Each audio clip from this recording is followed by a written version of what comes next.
cradle of civilization, Union still seeks to unite the human diaspora.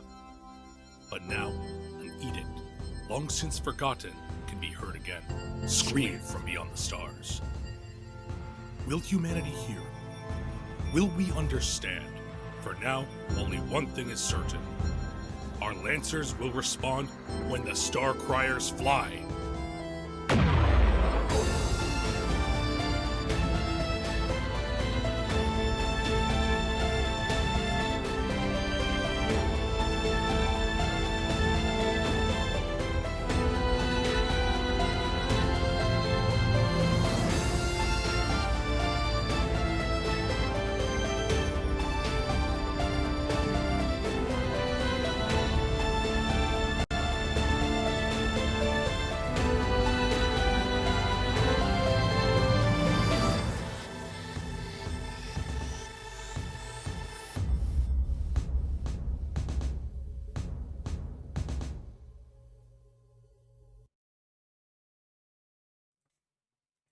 Hello, and welcome to RPGs Uncovered for another episode of the Starcrier Conflict. We are back with episode 7, I believe. It's been 7 episodes already, and I'm excited to get back to FS12, back to Far Station 12, and back to a little bit of slice of life downtime stuff today. But we have some things to go through before we get to all of that.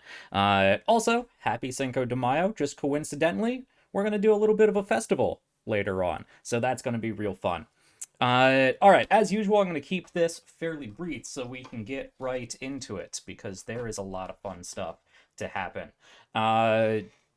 Thank you for joining RPGs Uncovered for this. Go check out the YouTube for all our VODs. Go check out the Ko-Fi if you would like to support the channel. And actually, I did this in reverse order today. First and foremost, go check out the Mayhem Meter. If you are here on Twitch, I mean, you're watching this, so you're here on Twitch, because I'm not doing YouTube anymore. It just takes too much processing power, and don't have enough people over there.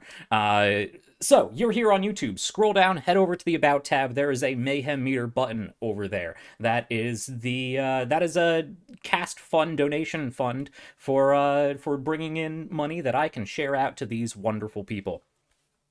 Anything we get through the Mayhem Meter gets split up and sent back to these awesome folks to help compensate them for their time and creativity and all of the awesome stuff that they do and bring to this show. Also, every $50, and you can see right above my head, there's a little meter there. Every $50, something crazy happens. We'll see what might happen with a downtime episode, though I think I have some cool ideas. But they can definitely be banked, and it just adds some real nice narrative kick to what's going on. Not going to make anything happen that wouldn't already happen, just might turn it up to 11, maybe happen a little bit earlier. So if you want to help support these amazing folks and help add some mayhem to the Starcrier Conflict, go check out the Mayhem Meter. Otherwise, if you want to support the channel as a whole, go check out Ko-Fi. I'm already talking more than I usually do. Let me send it over to these awesome folks to introduce themselves. Oh, hi. I'm John. Tonight I will not actually be playing John Tevick, Crichton Vaser Harrison IV. Rather, I will be playing August Walker, aka Solitaire. I'm confused. Are you in the wrong spot? Is there something wrong? Why would you be playing Tevick? Is there? I was just flabbergasted that you rattled it off so solidly. Like, damn. No, that yeah, impressive. Yeah, that was very impressive. I appreciate it deeply. Hey, howdy, hi. I'm just playing Siobhan, Carrie, also known as Bite. We're having a good old time. I am they, them, and Shiv is she, they. Hi, I'm Q. I am playing, I'm Q, he, him, playing Logan Uhura. Also, he, him. You might also know by Desperado, and he's fine, probably. Yeah, Probably. He's a little Swiss cheesy. Yeah, He only got shot up a little bit. He only got shot. It's fine.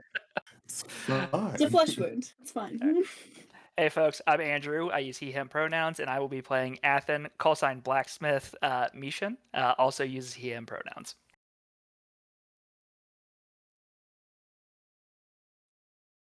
You're muted.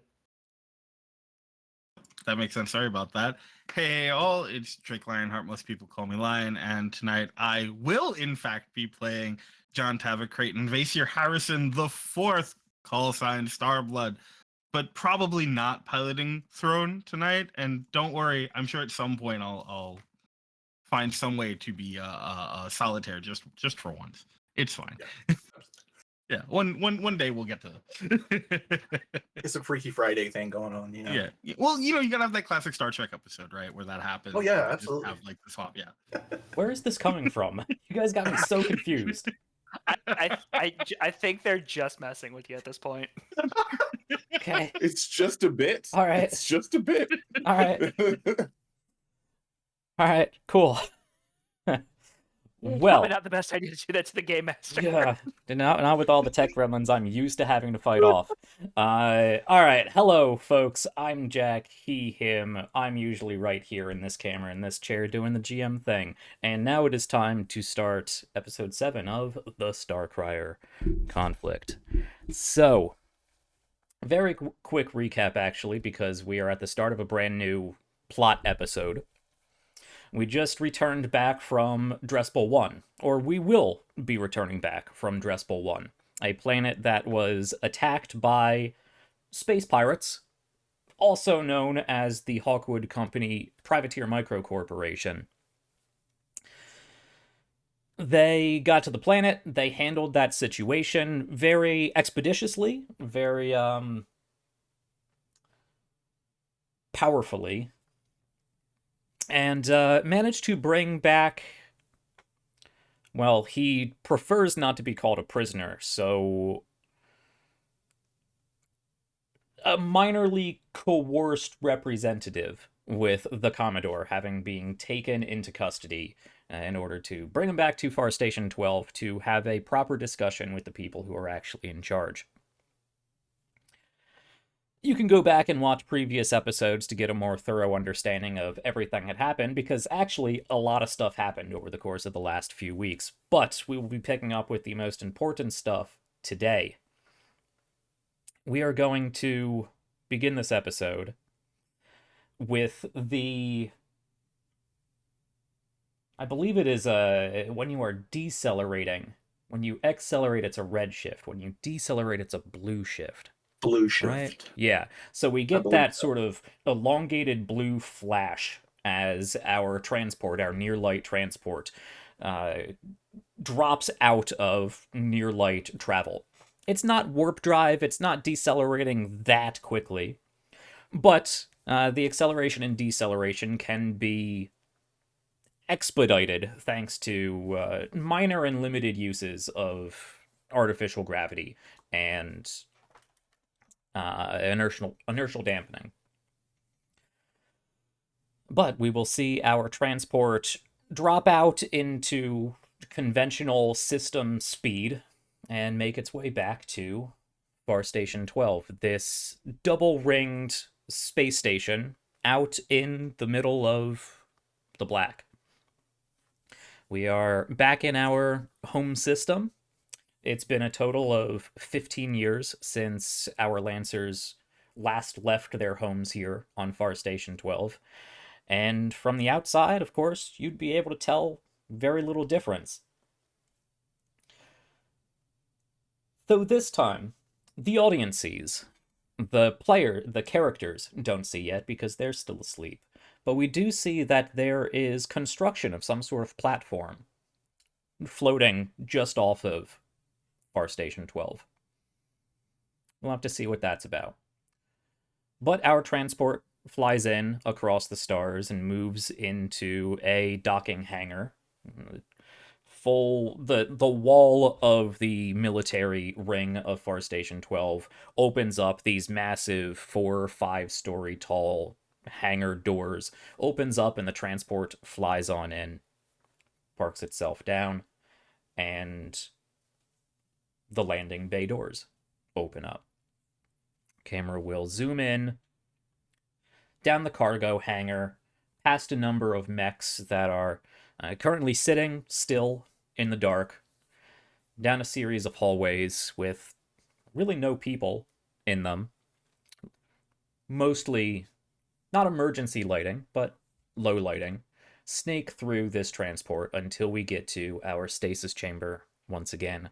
The lights flicker on, and we hear that hiss of atmosphere and pressurized gases escape from these stasis chambers, and the clunk of the latches being released as the pods open up. From your perspective, Lancers, of course, it's been the blink of an eye since you laid yourself down in here. And in fact, I should point out for you guys and for our audience that from your perspective, this was a business trip.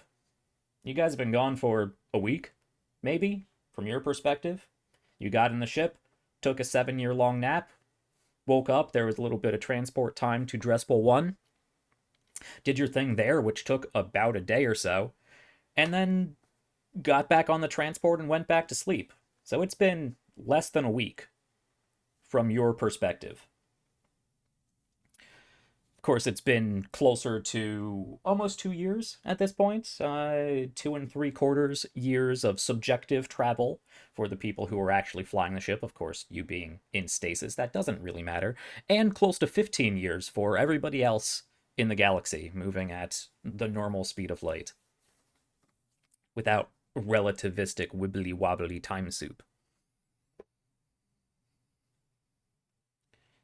So just as we picked up when you first arrived to Drespel 1, we'll pick up now, with you groggily getting out of your stasis chambers.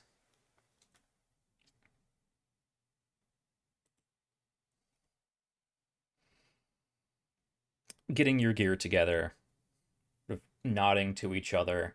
There's no reason to really amass in... Why isn't music playing? Sorry, I'm supposed to have music here.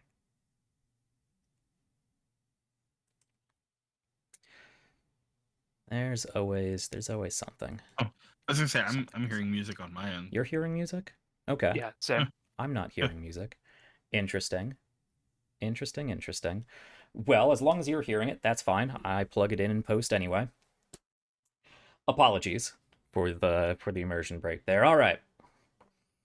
You guys wake up in your stasis pods, get yourselves together. There's really no reason to, head to the mess hall.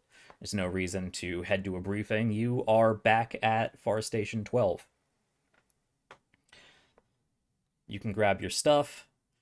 You know that your mechs will be transported back to their proper locations here on the station.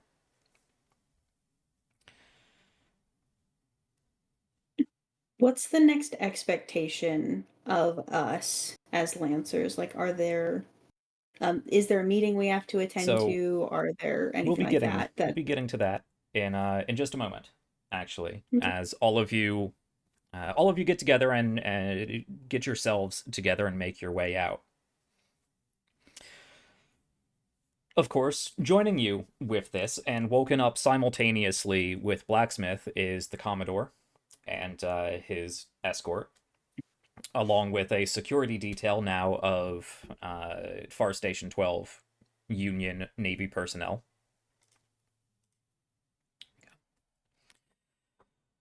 Unfortunately, Solitaire is being kept in stasis for the moment. Your stasis chamber is actually being removed. They are detachable, being placed on a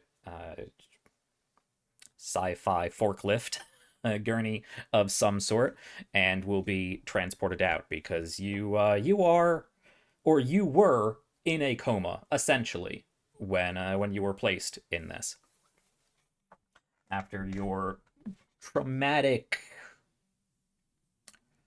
forced disconnect from a forced subjectivity upload, we'll say.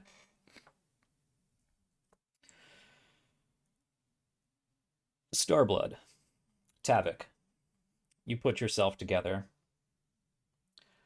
If a little shaken, because again, there's not much time that has actually passed from your perspective. There was a few hours of just setting up the logistics, getting everybody into the ship, the few negotiations it took to make sure the Commodore was behaving and getting put in stasis and making sure everything was locked down.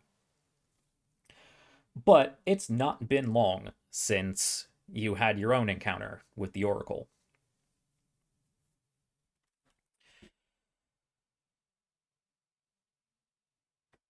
You get yourself together and proceed marching along past these other cryo chambers, seeing other Lancer pilots wake up and get themselves together, and of course you pass another pod, which is not currently open, similar to Solitaire's. You know that it was requested that the Oracle's body be brought back. Nobody else is paying it much mind. And you didn't plan to. You don't want to. Maybe you're drawn to. But at the corner of your eye, even if you're trying to look away from it, you see that the inside is covered with this web of organic tendrils of gray, purple, and orange, these fleshy, stringy, sinewy, in some points bulbous, fleshy film that coats the glass of this stasis chamber. It looks like it may even be moving, undulating, tightening, and releasing. Maybe even puffs of some sort of gas that seem to be emitted from nostrils that form in different places on this flesh film.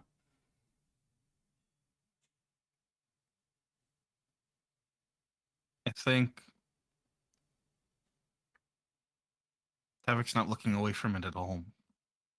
He's almost transfixed by it, eyes on it, focused, lost in it for a moment. And then one hand slowly reaches down and rests on the glass. And he just sort of stands there, pondering. His other hand reaches up to one of the pockets on his coat, feeling for the tooth that he's kept. And then he looks down at his hand because there's still a small indentation, because when he went into cryosleep, he was still clutching it tightly. And then he raises the hand from the glass, makes a fist, and very gently sort of taps it twice. So the rest of you, Solitaire excluded, see Starblood walk over to this cryo chamber, stand there for a moment, looking down at the otherwise clear, if a bit frosted glass of this stasis chamber, intently fixated on the body of this individual that nobody of you conscious right now have really any recollection of. And you see that and reaches up, ponders for a moment, taps on the glass, seems fixated on this chamber. Do any of you interrupt at all? Hey, Tavik, you good? Yes. You look back to Yes, respond Michonne. to Blacksmith and look back at the chamber, and it is the Oracle's body, caked in blood with an open wound in the front, but otherwise, it's the Oracle lying in a very typical stasis pod. It's been a long time since Tavik ground his teeth. But he catches himself this time just a bit. Those back teeth sort of grinding against each other. There's subtle but noticeable shifts in his jaw before he looks back over to Blacksmith and the rest of the conscious squad. Yet, settled in, we'll have our debriefing, I'm sure, and then once it's done and we know what we need to know about Solitaire, I think it best if we all, both the forward team and the primary support squad, sit down and we have a conversation about the mission, what went wrong, how perhaps it can be done better for the next time. And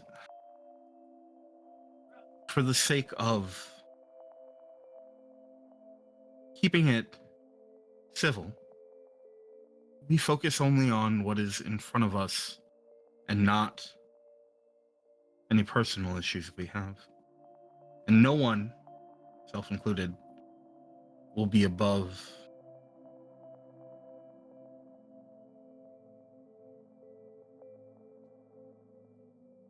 Hajiri discourse. walks up to you. Lisbeth Azamalagi walks up to you and places a hand on your shoulder. Give them time, Tavik. There'll be time. Come on. And then Yes. I'm sorry, Go. please. No, you go for it. I'm waiting for you to leave. He noticeably Tavik is always very stiff, but noticeably when Lisbeth touches him, he stiffens up more. And then he sort of like nods to the squad, hands folding behind his back. And he's going to go, and he's immediately going to try and find where exactly Solitaire has been taken, because that's where he's heading. Have you actually told Lisbeth about what happened to you? No, not yet. Cool. Then right now she's just operating on the very clear understanding that something is wrong with you. Yeah. All right. Yeah. As Tavik is kind of led away, Shiv will kind of situate themselves between the other two. We heard over comms. Something happened. Oh yeah. I just want to point out, is that the same Tavik we deployed with? Because No. Tavik has never, and the whole time we've been training together, has never been open to not being above people. Are we sure he wasn't like replaced? We can't be sure. But I mean, none of us are really the same. Yeah, that's the truth. I'm gonna shoulder my pack. By the way, Logan, just so you know, we had a tradition in the Circle of Blades that you get shot, you get a drink. First one's on me. Fantastic. I could probably use one. And maybe I can sneak one before they try and put me into medical. Well, if it's a shot per drink, like if it's a drink per shot, yeah, it's a shot. Get alcohol. It's a shot per shot kind of thing. He's gonna get alcohol poisoning. You get that, right? Okay. So maybe well, first of all, I wasn't the only one to take hits, okay? All right. So to clarify, you were wearing an armored suit, and these were rounds thanks to top quality Union Navy hard suits. These weapons, given the fact that they were shot at you hastily, mostly deflected. You are dealing with a lot of bruising, you are dealing with fragments that punctured through, but you are not, in fact, a block of Swiss cheese. Right, thankfully. But you all can gather yourselves together and make your way down the access ramp back into Far Station 12. But you do see standing there, out in front of where this ship is parked, is Commander Ronica Leary. And in fact, Starblood, and Hajiri, and presumably the rest of your team.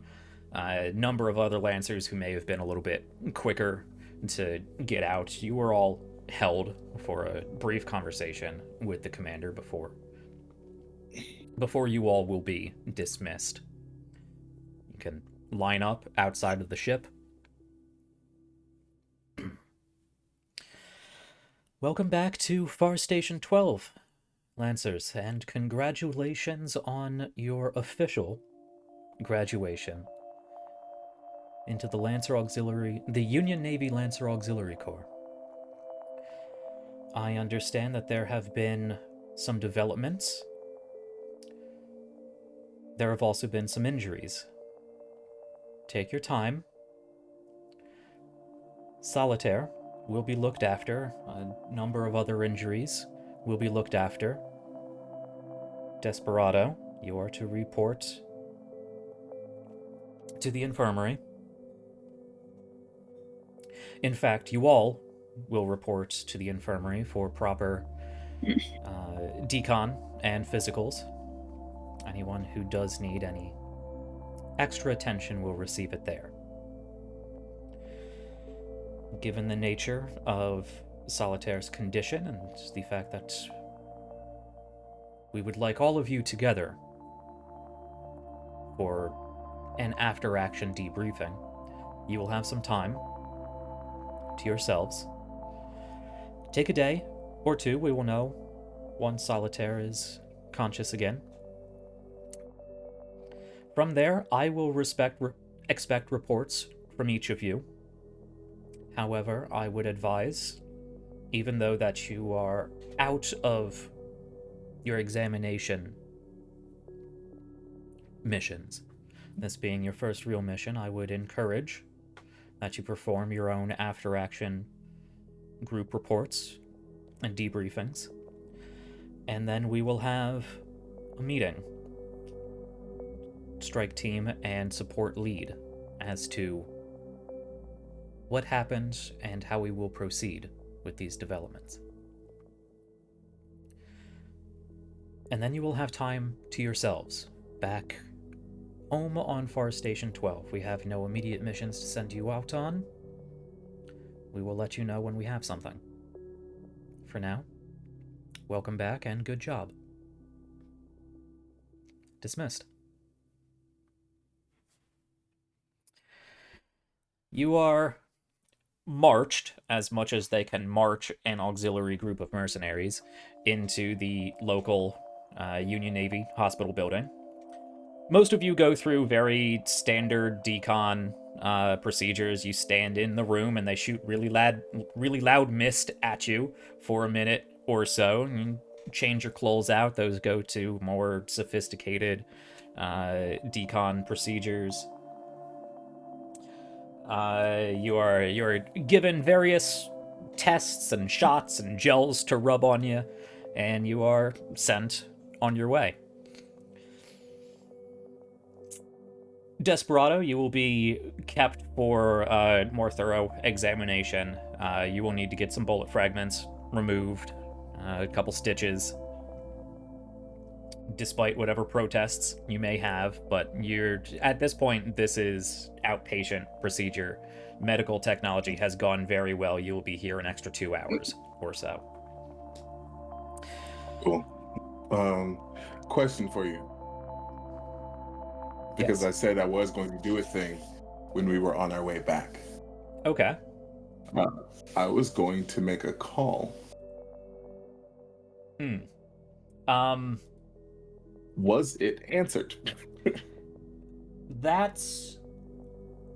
You didn't really have time to do anything on the way back.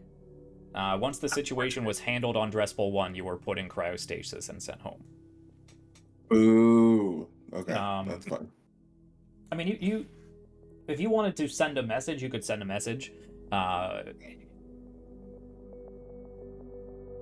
Yeah, go ahead. What? Regardless, no,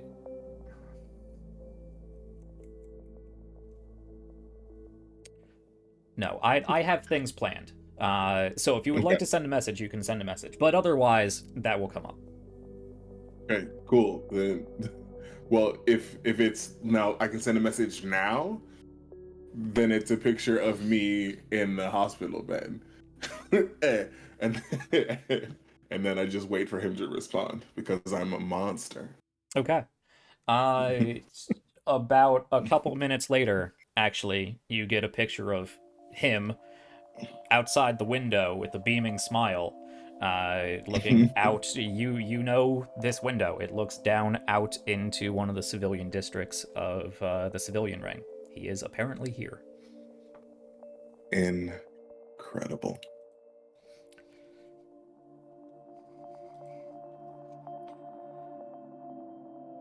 We will get back. We will get to that in a moment.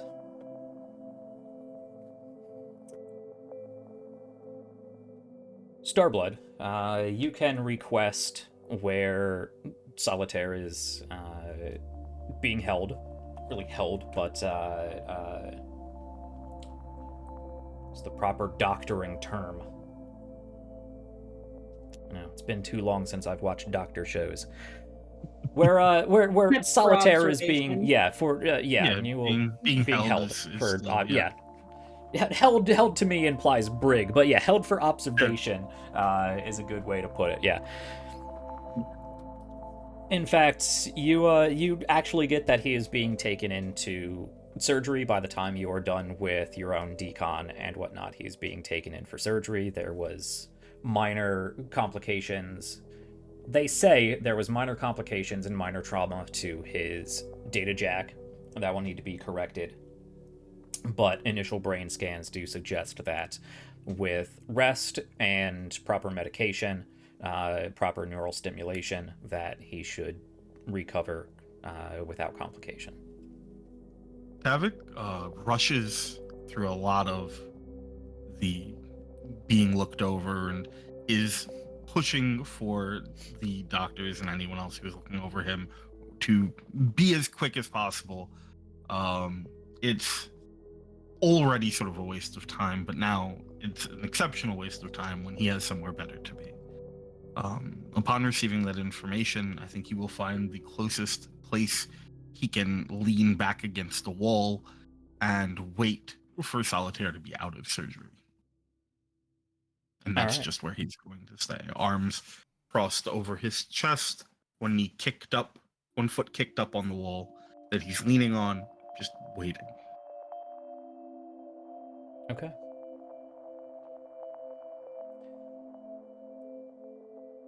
Lisbeth will leave you to it. Hotjaw and Lich will go and tend to their own things. I'd give you a nod on the way out. You'll be there for some time. They said minor trauma to a very easily removed and replaced piece of hardware. Shouldn't be that big of a deal, but you are there for several hours. It definitely doesn't feel right.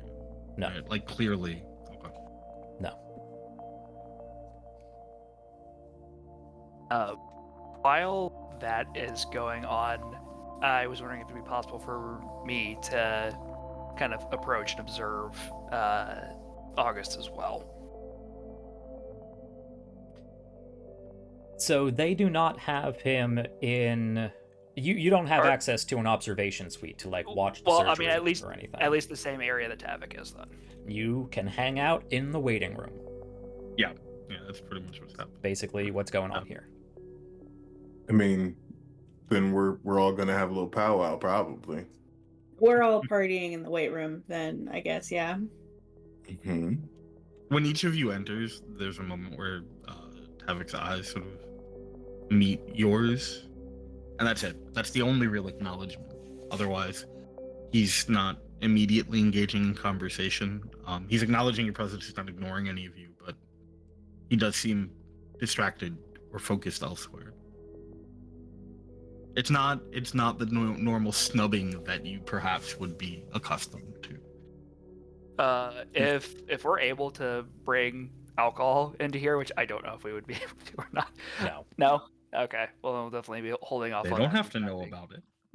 I mean, you could smuggle it in. You could have like a You jacket flask. being. Yeah. But Oh, yeah, then I'm absolutely doing that. And it's one of those, I'll at least get like a little cup or something like that, and I'll pour roughly about a shot of whiskey for myself, Logan, and Shiv.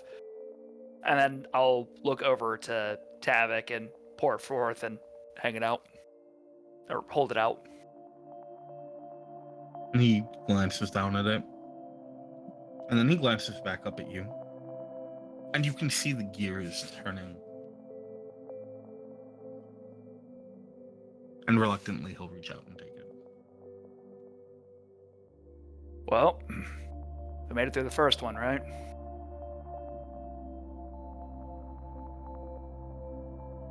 Look, this one's honestly to all of you.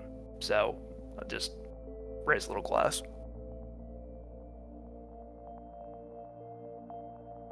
We're all breathing.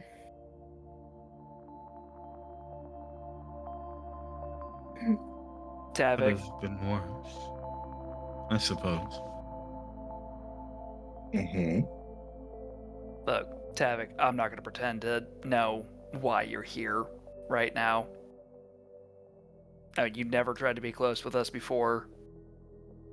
And quite frankly, I don't like you. I think that much is apparent. But I will say I appreciate and I respect the fact that you came back for us. Shit went sideways in more ways than one. So I do appreciate you helping us. So thank you for that.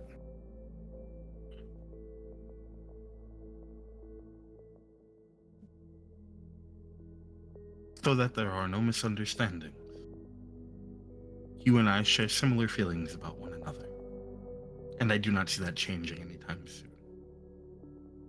And I did not come to save you because I like you or enjoy your presence or your company.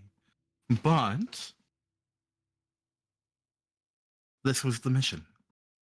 And as Solitaire pointed out, at the time, I was the ranking person on the ground, in the air, around. And if I were to let anything happen to any of you, whether it be because of poor choices or circumstance, that would be a failing on my end.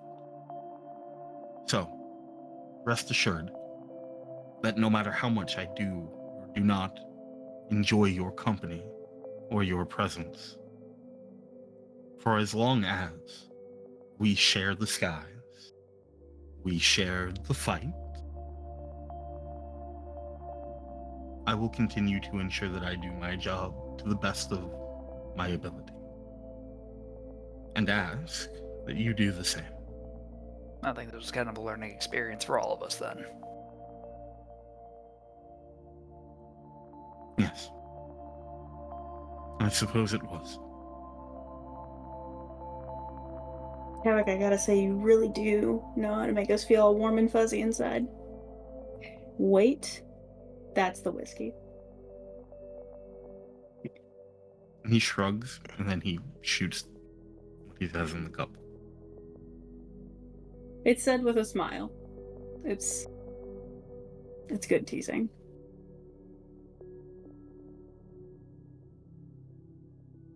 Job well done.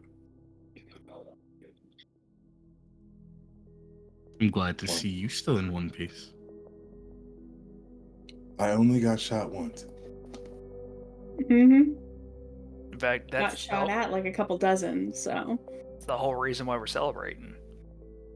Shot for Exactly. shot. Okay, all right. So the one that actually hit me was the one guy that would not shut the fuck up. So I think it only counts for one. Though I guess getting hit, getting the mech hit more than a couple of times is probably also fair. So at least six.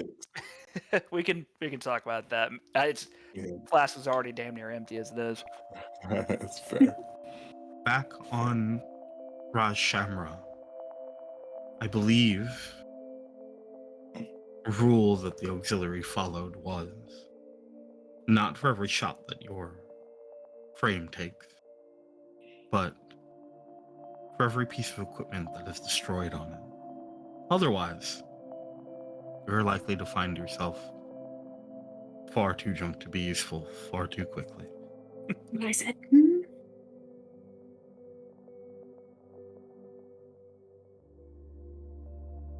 Does anyone have like an ETA on when we're supposed to like know something? No. Okay.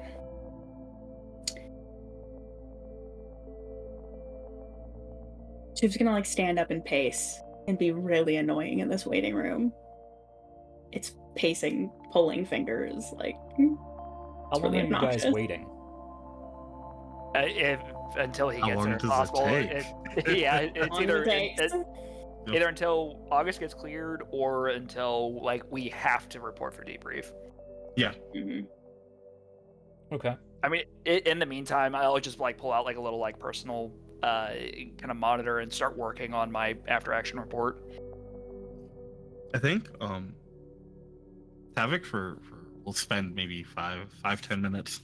If Shiv continues to pace nonstop, is just going to spend about 5-10 minutes just sort of watching Shiv go back and forth. And there's that cut of just, you can see out of the corner of the screen the movement, and you follow his eyes as they just sort of go back and forth. And then he goes, "No patience."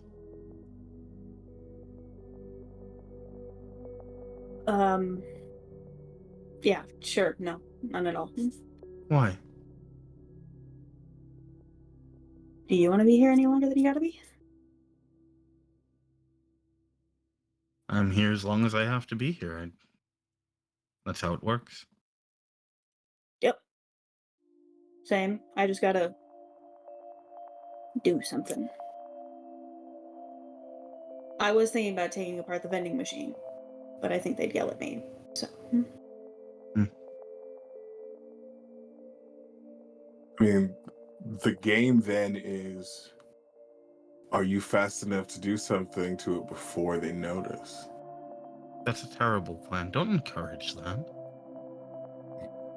Why? It's a vending machine.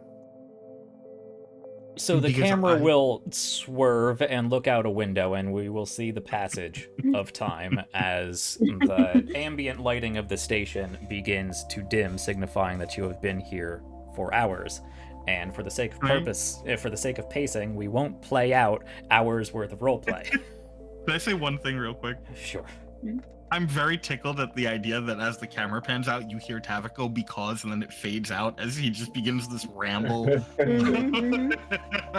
Everybody Why groans. it's a bad idea and not. It is dark out by the time a doctor does come out to the waiting room.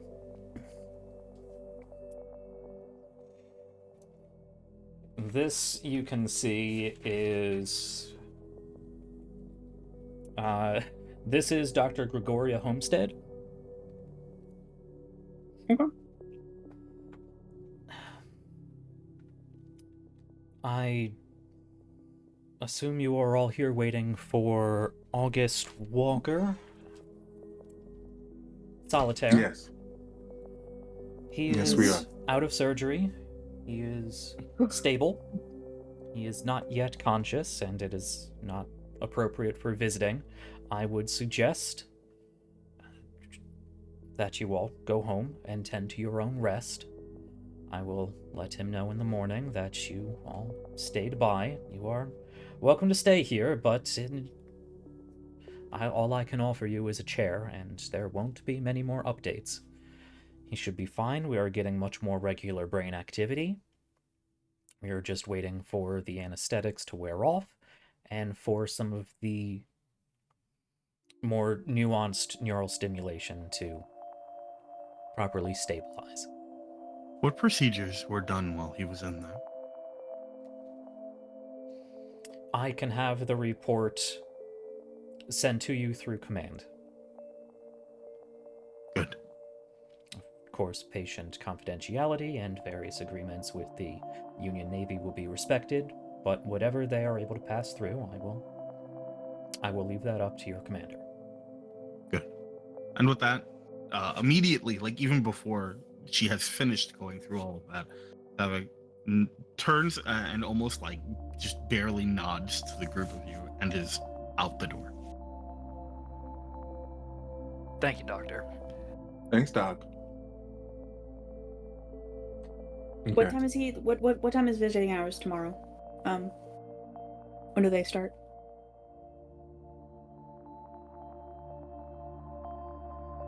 Normal visiting hours would be open around 11 a.m. Whether he is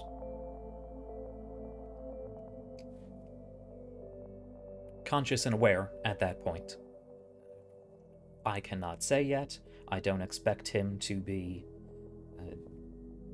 I do not expect him to be out for too long. I doubt he will be discharged tomorrow. He'll likely be held for a day or two observation, but within the next couple days. Okay. All right. See you at 10:55, I guess.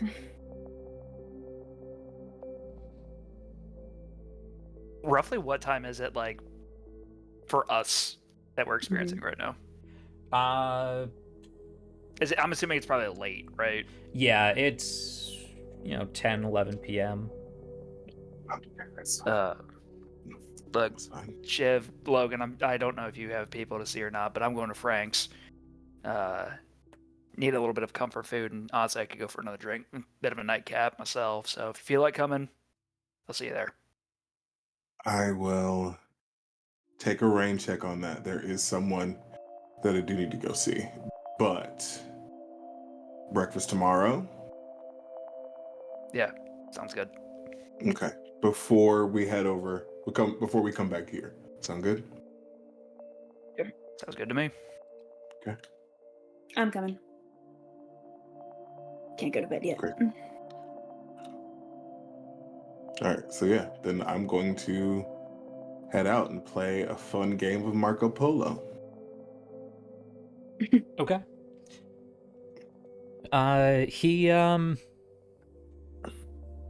He texts you an address. It's not a difficult game of Marco Polo. I said you recognized the district in the background. You probably recognize the district, but it is not his apartment because it's been 15 years and he was out on assignment. Right. By the way, you guys don't have your apartments anymore. You will be in temporary housing until they, reassign you a place again because it's been 15 years and they weren't just going to keep that space open. This is a space station. What? Yep. No. So that's rude. You will have to go through the process. That's why we travel light, bitches. No knickknacks. Yep. Tavic's gonna have something to say about that at some point. Thank you. Right. But say I'm 15 years, guys. Limited space on a space time station. and effort. You can't leave me my room. Bump that. No, I'm kidding. So yeah, there are plenty of getting back to life sort of things. I understand you guys are just understandably eager to get back to your lives, but there are plenty of things that you could also be doing. Otherwise, you're going to be spending the next couple days in the barracks. You'll have to go through the paperwork of getting reassigned to an actual quarters domicile. And get your stuff out of storage.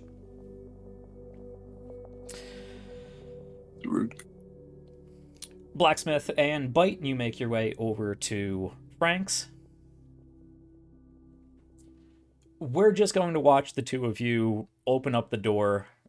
We can hear the commotion on the inside. It's restaurant dark inside, but not like dingy or anything. It's a bar. It's not a dive, but it's not upscale or anything. We can hear music playing in the background. We can hear various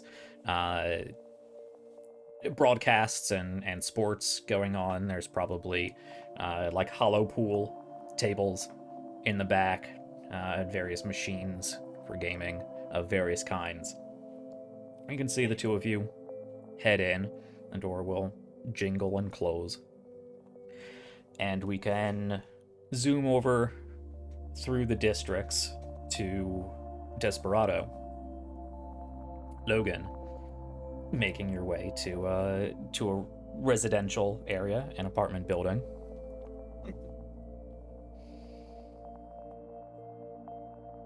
Lean on the door intercom button, which almost immediately whoosh, and we just see an arm reach out and grab your shirt, pull you inside.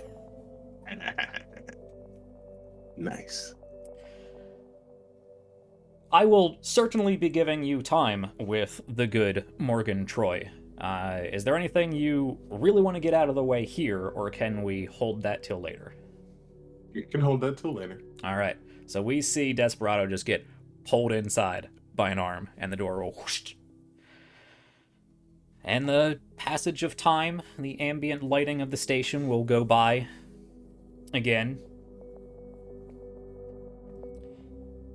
And we're going to skip a couple days, if that is all right with you folks. We know that you guys are meeting up. You know, you have your own lives to take care of, various small talk and whatnot.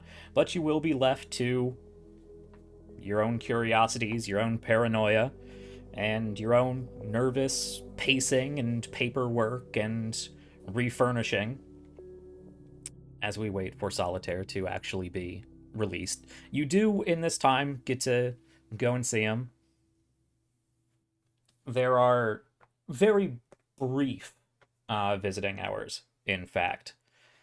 I will say, you do arrive for visiting hours. They are technically open visiting hours, but he is not cleared for visits immediately.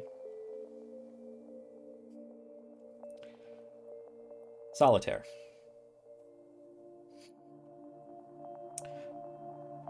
You open your eyes.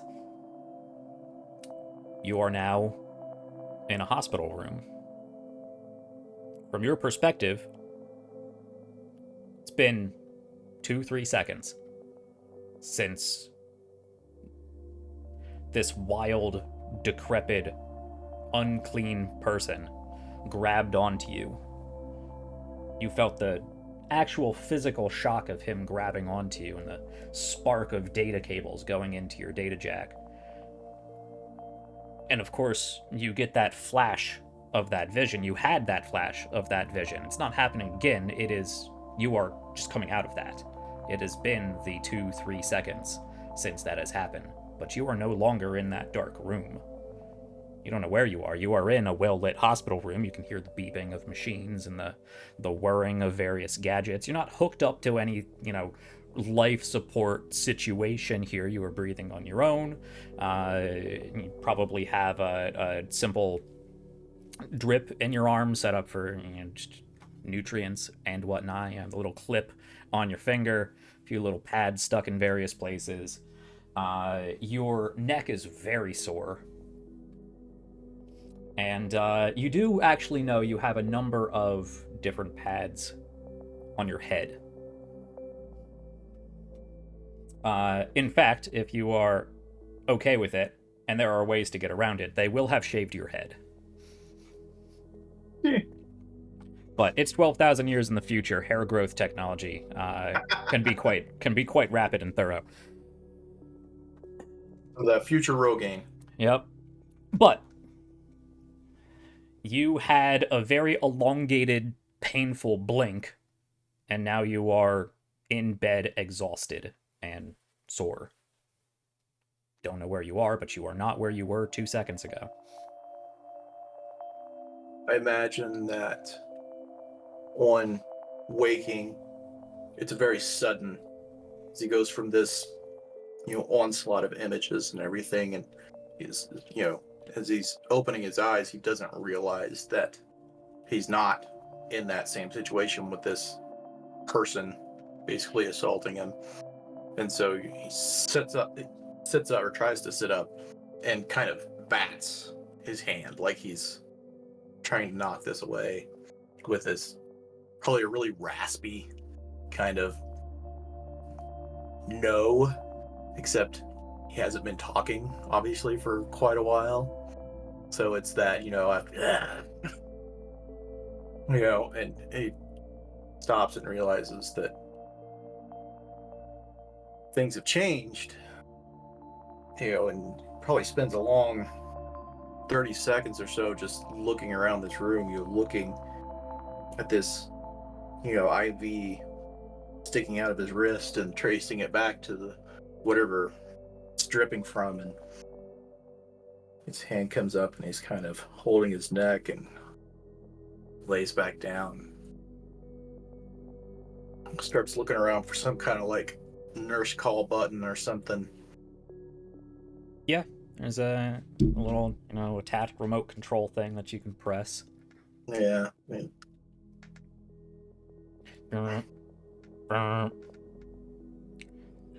Not long, a minute or so passes before you see somebody very quickly open up the door, poke their head in.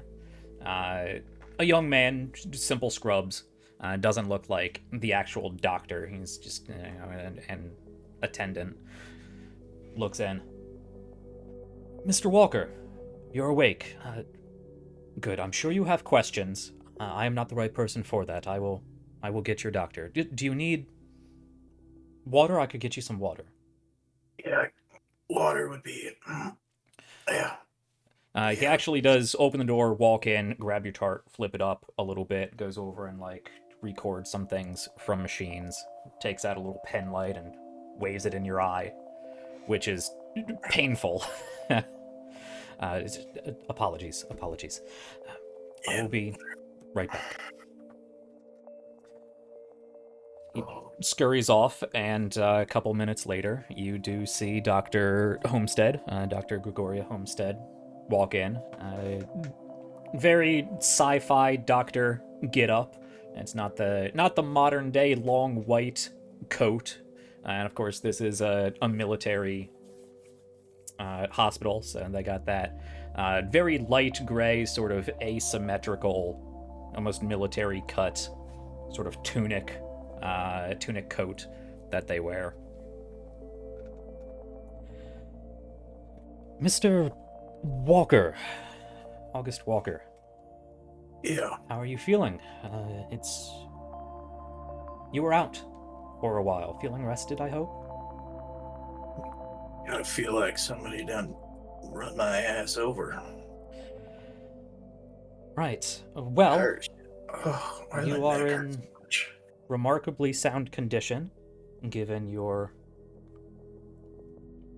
experience. I was hoping that you could tell us a little bit more about that. We had...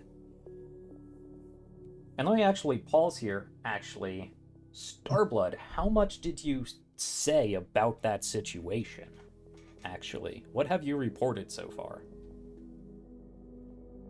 So, or I should say, back at Dresspool 1, what did you report? It is as detailed as he can make it.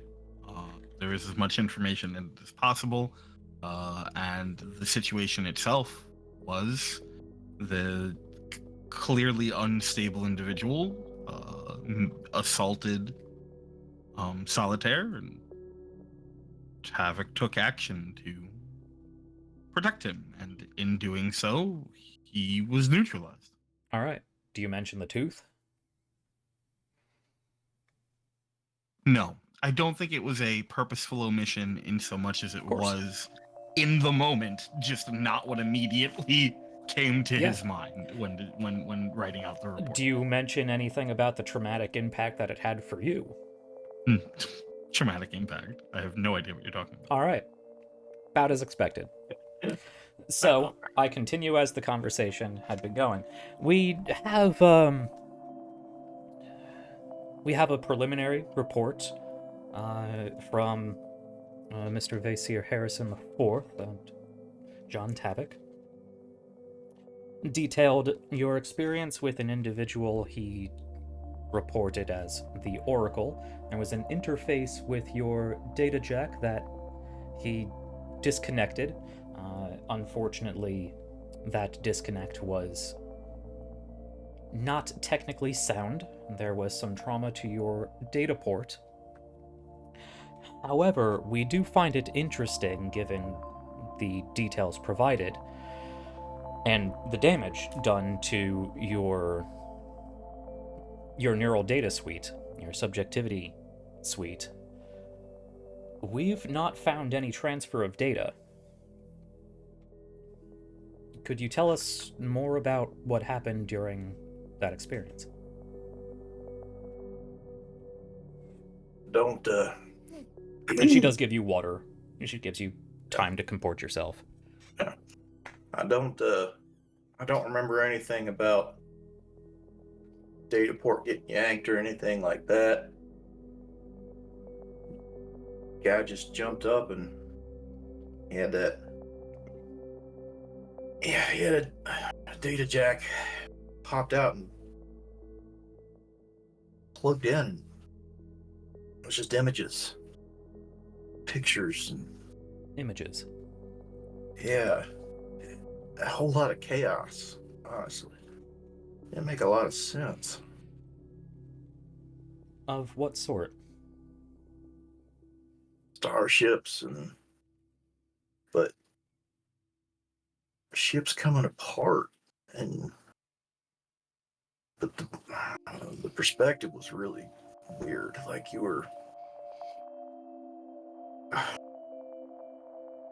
Sounds really weird, even thinking it, but it's the only way I can explain it. Like if you were looking down at yourself, but you were a starship, and it was coming apart. Like you're watching yourself break into pieces. Like it doesn't make a whole lot of sense. There's flashes of just unconnected noise. I don't know. I can't make a whole lot of sense out of anything I saw, and then the next thing I knew, I was here.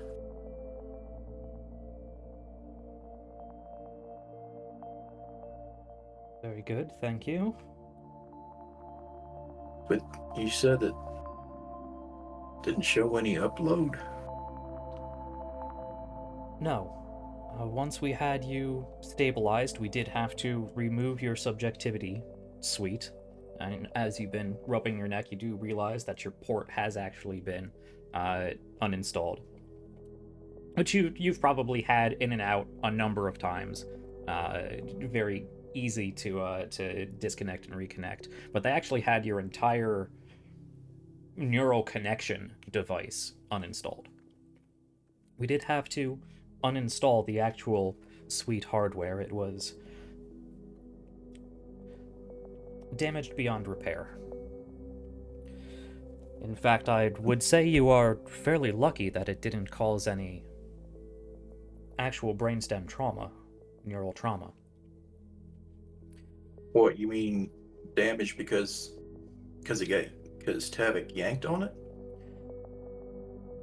We're not entirely sure what sort of discharge may have done that sort of damage. We were hoping that you would be able to fill in more details. We have sent the removed hardware off to the proper engineers and authorities in the Union Navy to be looked over. I hope you do not mind, but your personal data tablet, which of course is connected to the device, was also sent along with that. From what we could see, and preliminary access that we are capable of performing as part of medical arrangements, we were not able to find any sign of use other than its original operating system, normal functions, previous things in the past. But there, as far as we were able to tell, no upload at the time of trauma, and we're not sure what caused that hardware or organic trauma.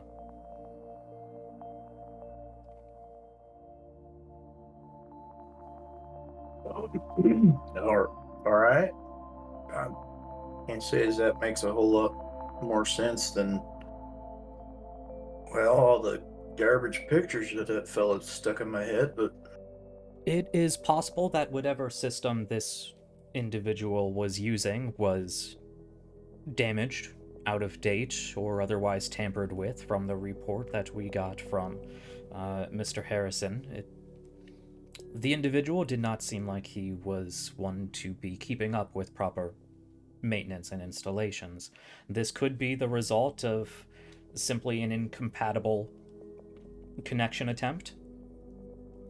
As far as anything you might have seen or witnessed, that cannot be corroborated. I would like to ask some preliminary questions. These are not accusatory in any way. These are to help establish a foundation of your current well-being and medical history, and as a jumping-off point for how to continue forward. But I do have to ask, do you have, to your knowledge, any history of mental health disorders, personally or in your immediate family? a little bit of ADHD. Very good. You have all of the updates and installation histories for this subjectivity suite you will be able to provide to us? Yeah, most of it's on that data tablet they took away.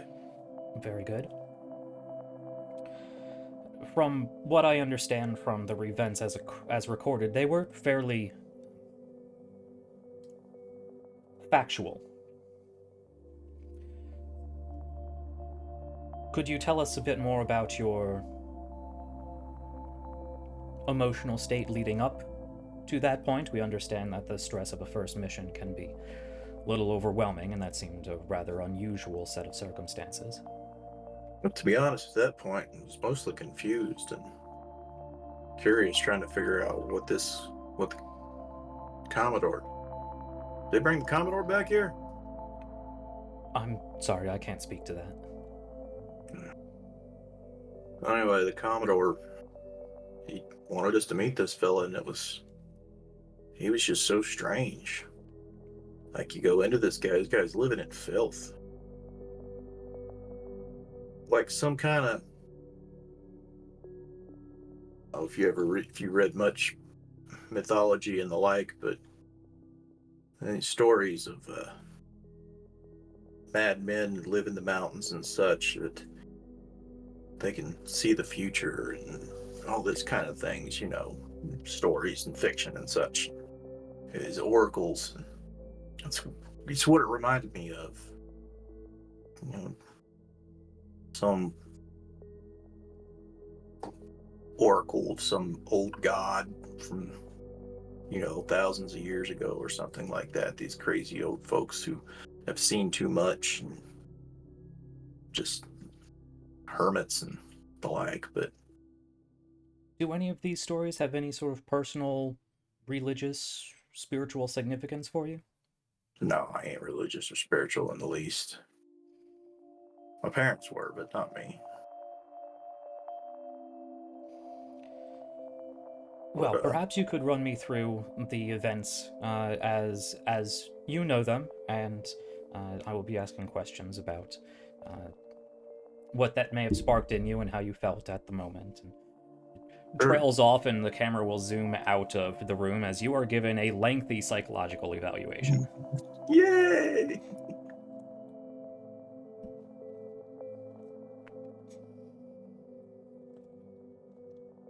But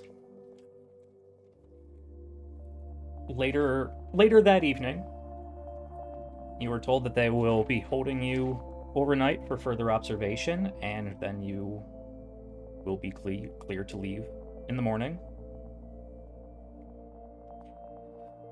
After this evaluation, this is when Bite, Blacksmith, Desperado, if you rejoined with them, would have been allowed in for a 20-minute, half hour or so. Yeah. For sure, dude. Mm-hmm. Hey there. Look at you. Look at me. Look at you. I know I'm still a little bit woozy from, sleeping for the past however long. Well, it's just 3 days. I feel like I got it's like 9 stepped on months. that goddamn. No. Oh, I mean, sure. Mm. That doesn't count. That's travel time. Got you, Cookie. Cookie. Oh, Yeah. thank you. I appreciate that. I swear if I stay in this bed for too much longer, I'm going to get sores on my ass. Gross. Look, as soon as you get cleared, I think you and I need to do some working out. I'm not sure I can walk at the moment there. But... Yeah, gross. Immediately? Jeez. Okay, well, then you don't do leg day. I don't understand. Yeah. Oh, geez. No, because then you look like a weird triangle. Have you seen that one guy in the cafeteria? He looks like a Of course, triangle. everyone's seen that one guy. Yeah. Yeah, it's chicken leg Pete. I mean, that's what we call him. Not to his face. I mean... Now the camera will transition out of the room as you continue this fun little small talk. So real quick, as the camera does make that pivot, there's a moment where you catch just outside Havoc, who is just here long enough to see that he is up and functional. And then he leaves. All right.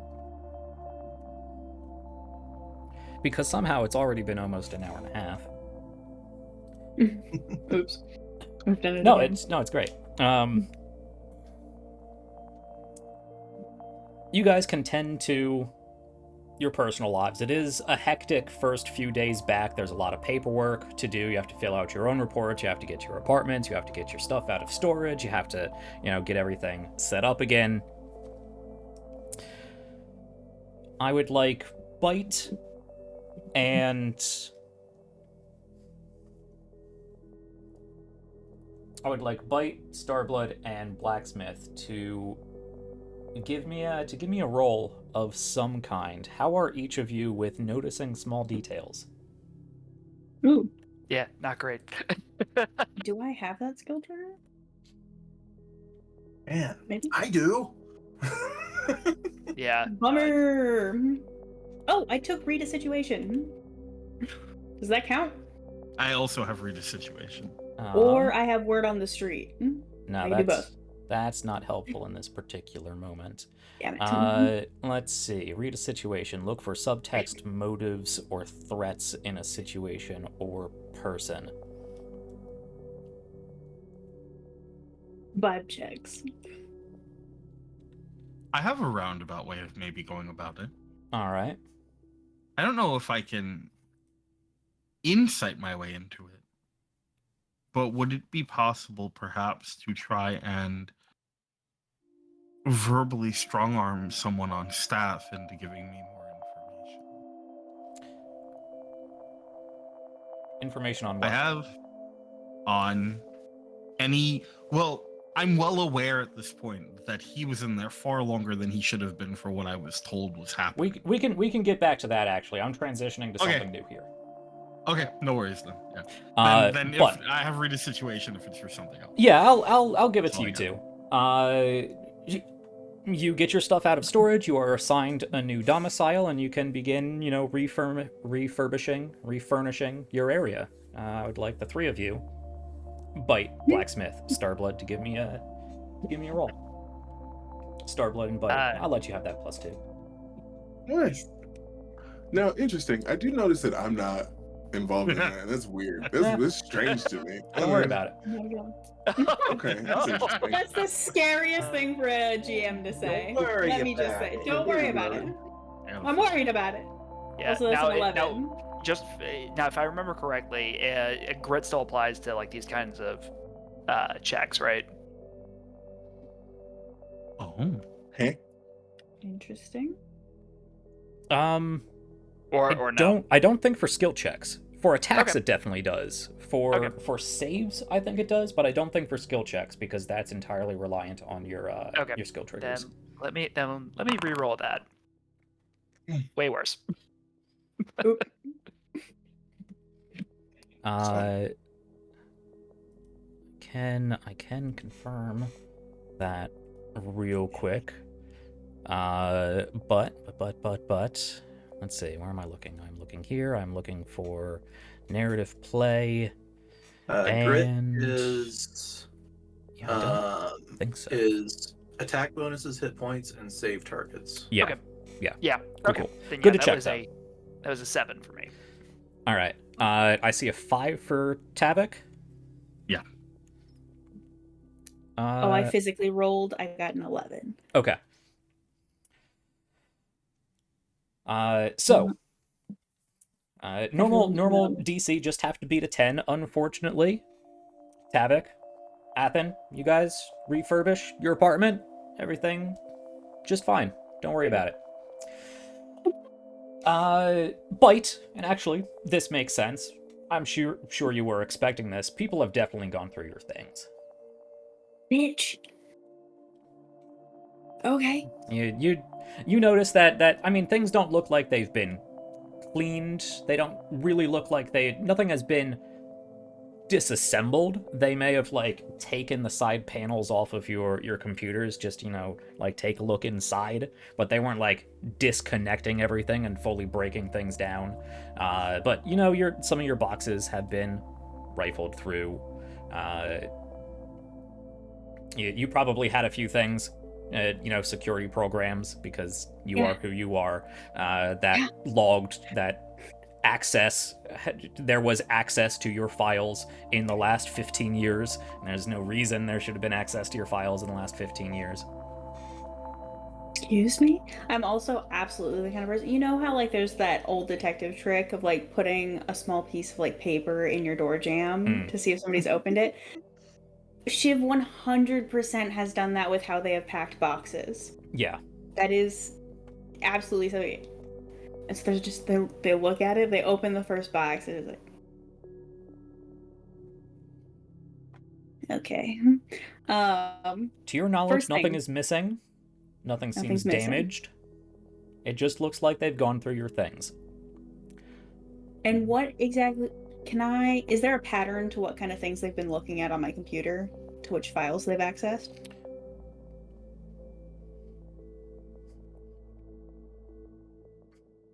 How sophisticated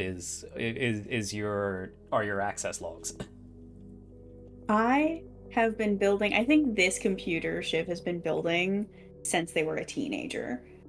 Like this is her baby. Right. Well, I will say that they did like a full system scan on your computer. Every single file in your computer was blipped. You don't know, unless you have some very sophisticated hardware set up that will record, how long something was looked at, any changes that you don't. In fact, you don't see any changes have been made. There's no files or deletions that you save files or deletions. As far as you're aware, you can do your hacker thing. Okay. It just looks like they looked through all of your stuff. Can we say that Shiv has a very secret section of their computer that is very, very difficult to access?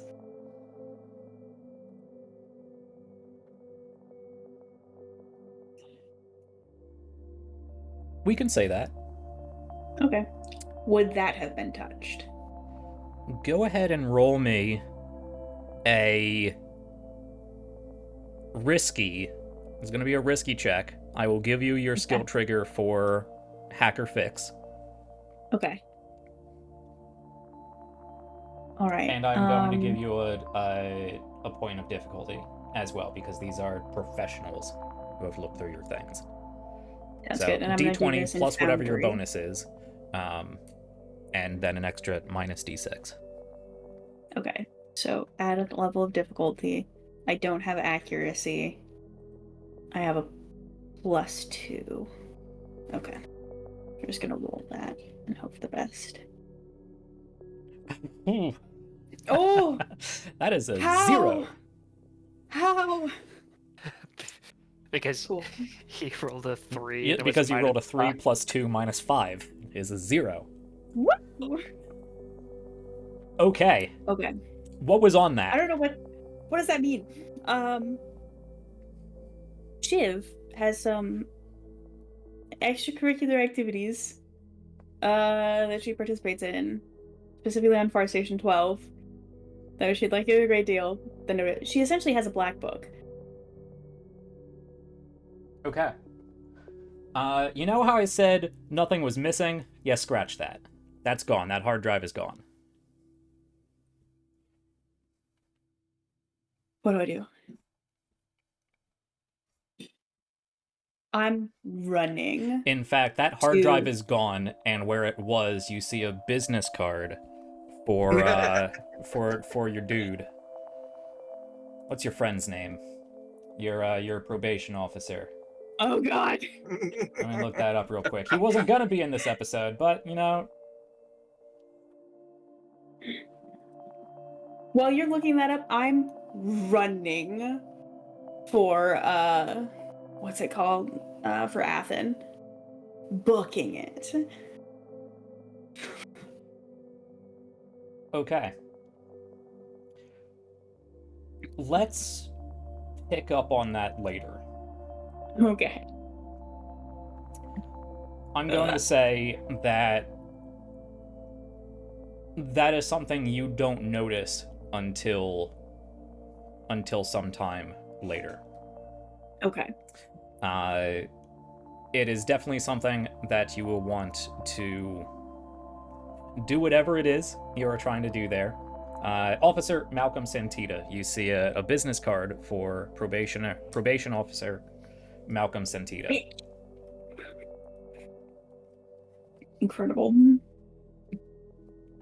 It's seething. And as you are getting the cold sweats looking down at this business card, you get a ring on your tablet letting you know that in fact, I will say, I'm gonna move things forward. Mm-hmm. I presume this comes from Starblood. It is time for this after-action meeting. Solitaire is out. He's been released. You're more or less fine. I will leave that. I will leave the mental side for you, Sean. You have physically been cleared, and for the most part, psychologically been cleared. But you all get a notice from Starblood, CC, you all, including Lich, Hajiri, Hotjaw. It's time for this after-action report.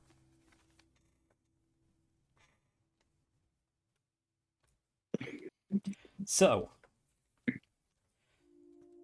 Starblood, you requisition a meeting room somewhere. I imagine you would requisition a meeting room. You're not going to do this in your room. You're not going to do this in a bar or anything. No, certainly You get a not. conference room. That's how you get a bottle broken over your head. Right. What? No. What? So you set up this conference room. I imagine Hajiri is there with you as you are setting things up. Ideally, Hajiri, Hotjaw, Lich are all. Okay, so they can all be there before the rest of these four file in. Hajiri will sort of take you all to the side. The other two of them, Hotjaw, Lich, they're working on their reports, talking amongst themselves. But Lisbeth's going to take you aside. I will leave this up to you. You've not been very talkative of late. If you would like to handle the after action, you are the support team leader and operations lead for this mission. I am more familiar doing this, being part of teams longer than you have. This will be your first mission, your first official after-action meeting. Would you like to handle this, or should I mediate? might be my first here, but it's far from the first time I've had to sit down and run one of these in my life. I'm sure it will be fine. If ever I need, I will defer to you when necessary. Very good. Let me ask, Lion, how knowledgeable are you of actual after-action reviews? Personally, not particularly super knowledgeable. Okay. Give me just a second. Sure. All right. So this will be the first time the lot of you have had the opportunity to really get together since that first night back on station and since that brief visiting hours with Solitaire. Otherwise, you have been kept busy setting things up in other meetings, tending to your own getting back to life. Let's have you guys get in. We see the four of you meet up at this conference room. Lich, Hajiri, Hotjaw, they're already there. It looks like Starblood is there working on a tablet going through this meeting that presumably he is about to run. And I will give you some time to do a little bit more of this roleplay you're chomping at the bit for while I send Lion some questions. It's the downtime episode. Of course, we're chomping at the bit for RP Oh, I love Jack. it. Oh, yeah. Can we actually say that Shiv noticed the computer issues right before being called to this meeting? That's basically what I was going for, yeah. Okay, sweet. Then yeah.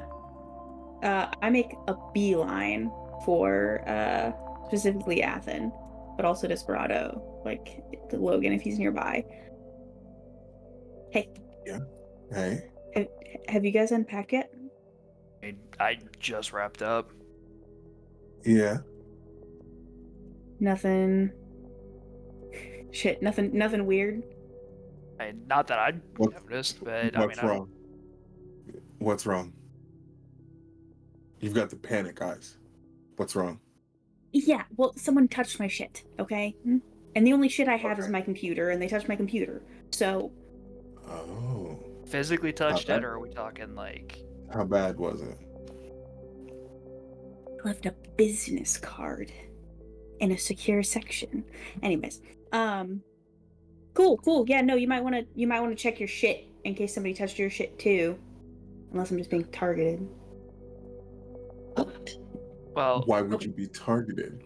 Why would you be targeted though? Okay. Yeah. Don't ask that question like you expect me to answer it. Mm-hmm. I said say no more. Listen, I saw it. I just needed the facial response. I needed the face journey to know. Yeah, it's fine. Yeah, thanks, Logan. Thank you so much for that. I appreciate it. You're welcome. Listen, I know you know me. We both knew that needed to happen. It didn't. Yeah, you just think you're funny. Great, thanks. I'm hilarious. I mean, honestly, he really is, though. Don't encourage him. Look, I don't need encouragement. I got it. I got Shiv, it all day. like, you're the smart one. I punch people in the face. Logan's the funny, sexy one. Like, hey. True that. But the next time that it gets turned on you, I ain't helping you. Wait, whoa, yeah. Oh, no, you're fine. I thought you were talking about me. No, it's at you. Yeah, it's okay. All right. Okay, well, look, we can, after we get through this meeting, maybe we can bring it up, and the fact that we don't appreciate our shit being gone through. I mean, I don't know how much of this is being part of the Union Navy. I don't know. I mean, there's a solid chance that it's not anybody else. I just had to check. Don't talk about it. Thanks. Yeah, no, I got your back. Thanks. Shiv is naturally twitchy and weird. They're extra twitchy and weird right now. Just crank that up to 11. Yeah. No, you really gave Mountain Dew to a squirrel. And it's just freaking out. we're gonna have to give you a fidget. You have to have a fidget something. So just to set the scene, because I think just to make sure we're all on the same page, we can move into the conference room. If this conversation was outside or not, we can move into the conference room. Before we get to that, actually, a real quick pause. Haley, you know exactly why your shit was gone through, right? Yeah, I was just. We'll leave that. Yeah. Just making sure you put the pieces together. I know exactly what's happening here. Gotcha. Otherwise, Tavik, this is your meeting. So, as the group of you enter, there is one of those traditionally long sort of conference tables. It's a little bit ovaloid, less rectangular. Tavik is seated at the far end, at the head of this room. In front of him are a number of monitors. Each one contains each of your respective reports, assuming that he has access to those, just to confirm. Yes. Cool. Is each of your reports redacted in whatever way they have been before he was given access? He also has a number of just files and folders open around him and is tapping away at his data pad. To his left is Hajiri Lisbeth, and to his right are Hotjaw and then Lich, seated obviously on opposite sides of the table. No one else is seated at the head with him. He looks up as, I assume, the group of you enter together since you had met up to have this conversation. Yeah. And he just sort of motions to the open seats. He doesn't actually look up at the group of you immediately. He seems to still be tapping away at something and looking at one of the screens, but he sort of goes like that.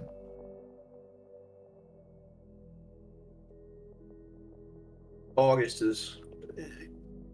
seems almost distracted as he kind of ambles in and slides into a chair.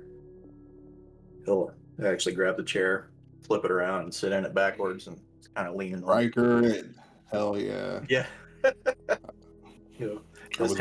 His hands doing that, his chin propped up on it.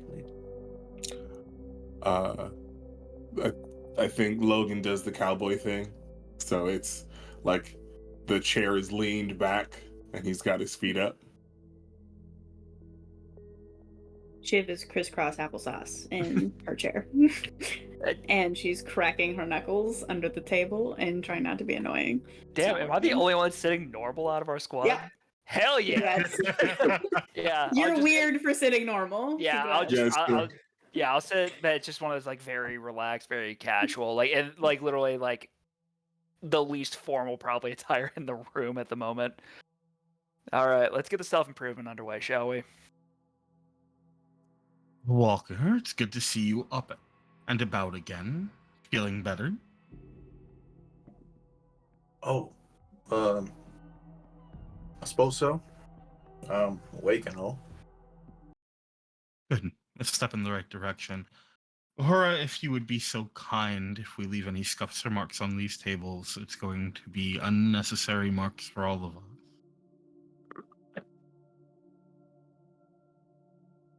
Hotjaw kicks his legs off the table.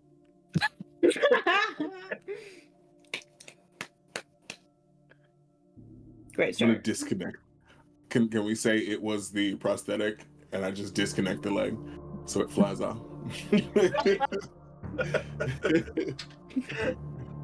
Yes. He just looks at it. And I'll fix it and put it back. If I may, before you go to reach for it, Tavik goes, please pick it up to Hotjaw. You tell Hotjaw to pick up Desperado's leg. That Hotjaw kicked off, right? Yeah, Yes. he kicked off. Yeah. Yes. Please pick that up. Wait, Well, no. Hotjaw had his feet up on the table too. Yes. Oh, I'm misunderstanding. That's what I was saying. Hotjaw had his feet up on the table as well. He kicks his legs off the table. Yeah. Me and Lion were in the same boat because I was like, he kicked my legs off. No. That's why I said- No. Sorry. I'm We- like, we we're got just there. starting That this was off We got there. amazing. Okay. We love Theater of the Mind. Throw hands up in here. Their feet. Fantastic. Okay. Yeah, okay. Then yes, I will take my legs off of the table. There's a momentary glance to Hotjaw with a look that very clearly is like, you know better. I do appreciate everyone making the time to come and be here for this. I'm sure we've all been getting settled back in.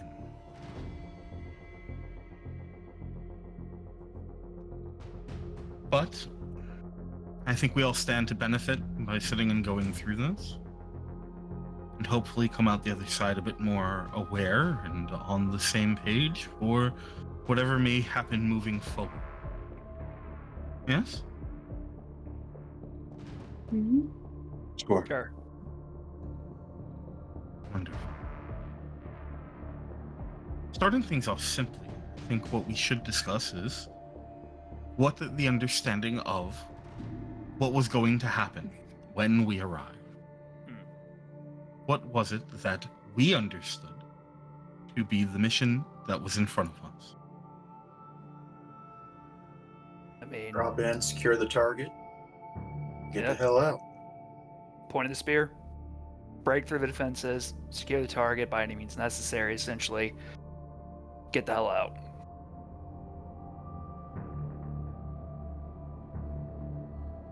I suppose that is a succinct summation.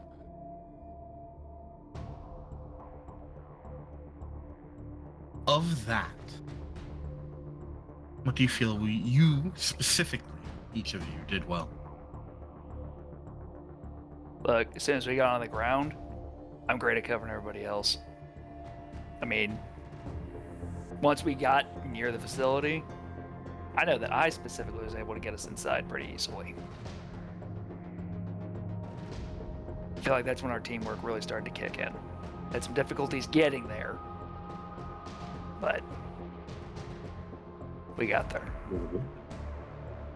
Our equipment's not necessarily designed for high altitude engagement, so it stands to reason that the process of getting in there was what might rough. We can say I fucked up. I get it. We'll get We're to not that. there yet.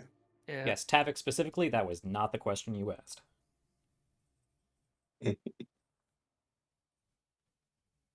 We'll get to that. But that's not where we are right now. What did The you equipment do? I had. Well. Go. Sorry, Tavik.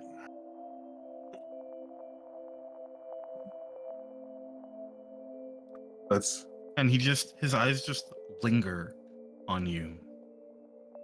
Carrie, what did you do well?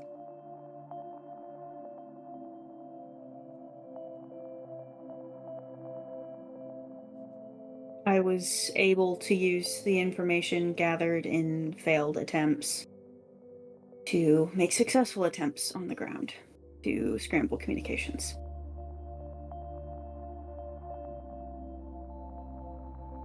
Better.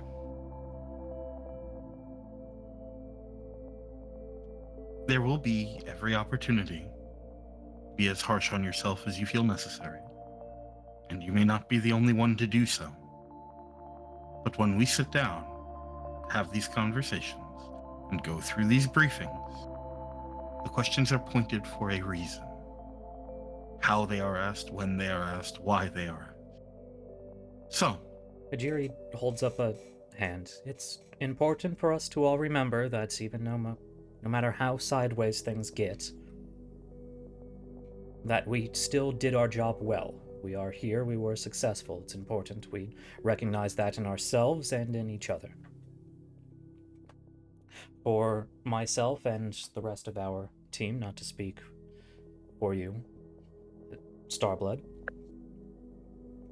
I believe our efforts in properly harrying and securing various secondary and tertiary targets went well, successful, and allowed you to take the time you needed. It is impressive that we did not suffer any casualties during an elongated support engagement. Our pilots performed very well.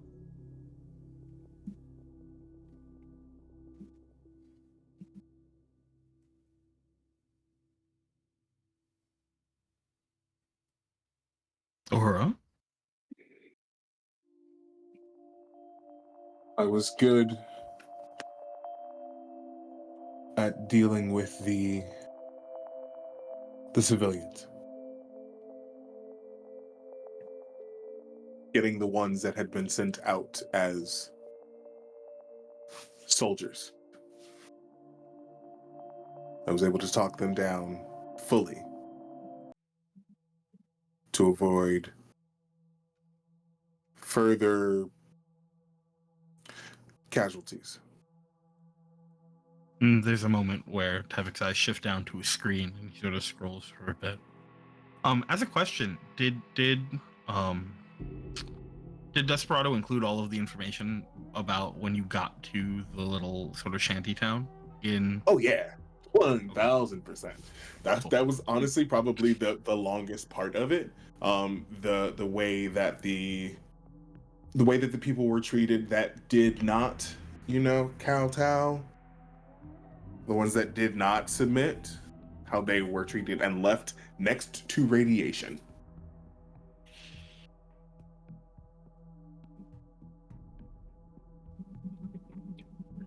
Good.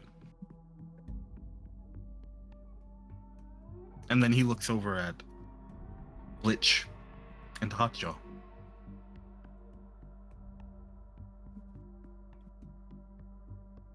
Lich will chime up. Well, working in conjunction with information provided by other secondary electronic warfare officials and Byte here, we were successfully able to largely disrupt their communications and more specifically control their communications. We were very much in control of their facility from a technological standpoint, at the very least.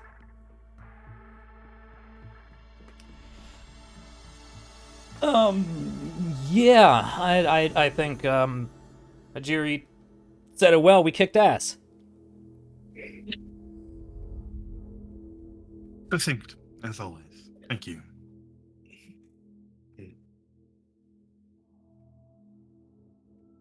Well, Hajiri does give him a look like that was entirely unhelpful. And Tavik sort of, without looking over at Elizabeth, he sort of raises a hand a little bit.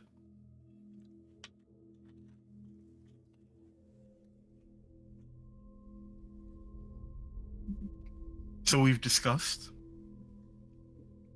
what has been done well. We discussed what the understanding of intent was. And I've read through all of your briefings. I know how you perceive the experience, but I'd like to hear it. What really happened here? What deviated and why?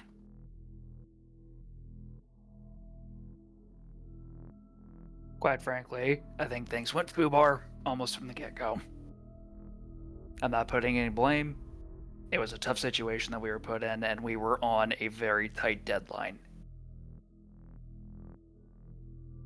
Now, that being said, once we got to the location, it felt as though aggressive negotiations were going to be the appropriate response to deal with somebody that, quite frankly, does not seem to really value human life. I think that was a mistake. I can see that now, and that's also why I am pursuing de-escalation training to better be able to handle these kinds of situations in the future.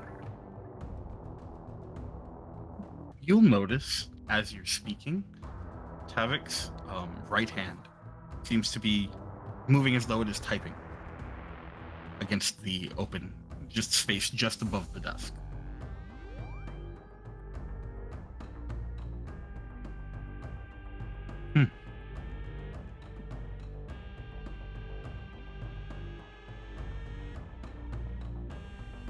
We should have stopped. When? Once we hit ground. I understand why we did not. And there was even a point where we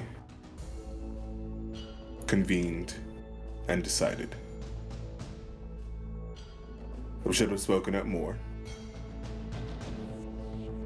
and suggested that we wait. That we have time to repair, reassess, scout some more. What do you think would have changed if you had?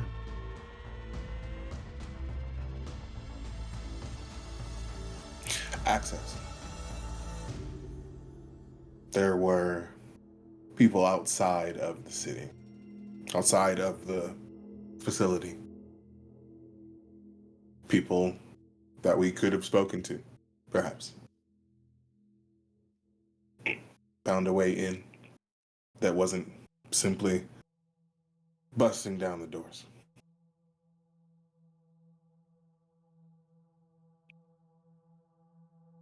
I disagree. Continue. I mean, taking that time, yeah, that'd have been nice, but we weren't exactly stealthy on the approach. That kind of action to trying to come in that way would only work if they didn't know that we had landed. Otherwise, we just... I don't mean to cut you off, Solitaire. Oh, go ahead. This is Hajiri. If I could just clarify, because I do believe we may have gotten a bit confused with our initial briefing.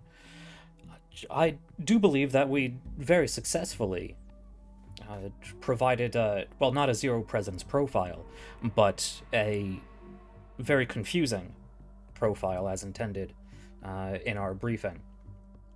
We were successful in taking out their observation posts and their tracking facilities.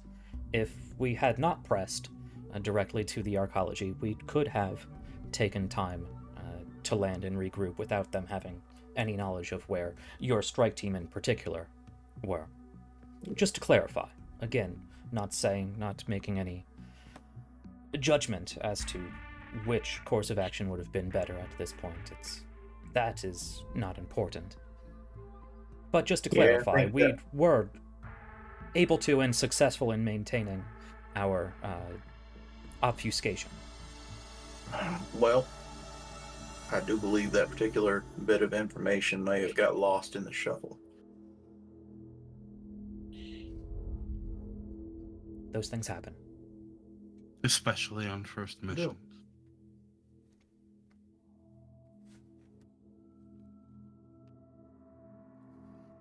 Anyway, working with the information that I was working with, I still believe we made the right choice in pushing the advance. We secured the objective with a minimal amount of casualty. And, it worked. Tavik looks over. He doesn't look, actually. He keeps his eyes on Solitaire, but his head turns towards Elizabeth's direction, and he goes, "Do we have a number of casualties on their side?" Are we talking Drespel civilians, Hawkwood personnel, ourselves? Not ourselves. We do not have a full understanding of enemy casualties, Hawkwood casualties. We have a list of casualties, an estimated list of casualties for Drespel citizens as they were affected by our approach. We do not yet have... I'm sure the information is on file. I've yet to look through it. I could access those reports now as to the overall casualties and state of the population since the initial Hawkwood attack. But when we were initially in operation,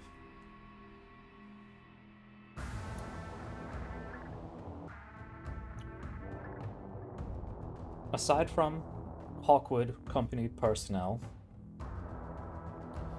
it looks like there were 2 reported casualties from the incident with the civilians out front.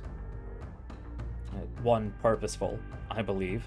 Unfortunately, another one succumbed to their wounds. It is interesting to report, however, that the explosion we witnessed further afield, previously understood to be a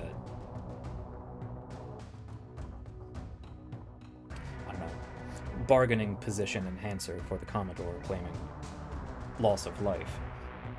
We received no confirmation that there were actually any civilians killed in that.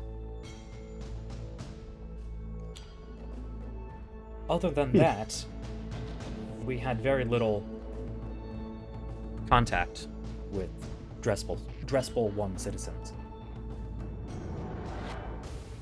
I can look into the overall 7-year progress of their population. You would like those figures. I would. Very well. Stand by.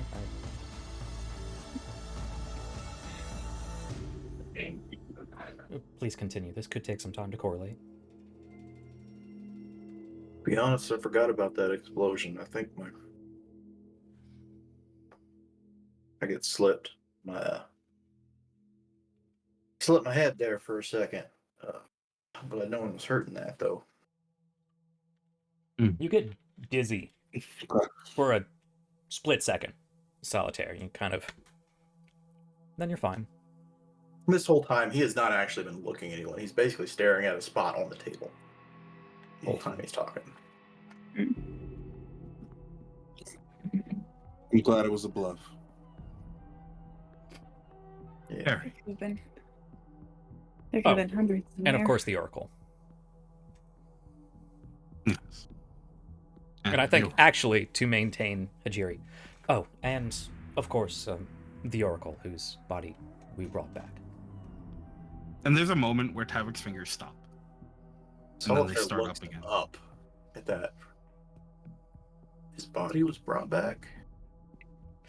Yes, I understand you may be operating outside of some of our more recent reports.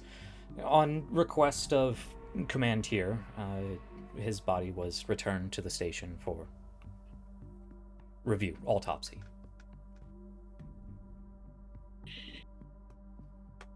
And he looks back down.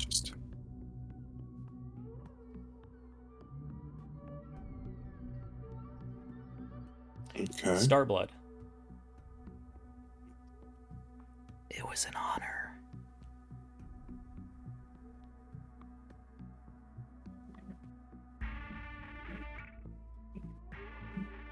There's an audible moment of nails sort of drumming against the top of the desk. Carrie. Yeah. What went wrong?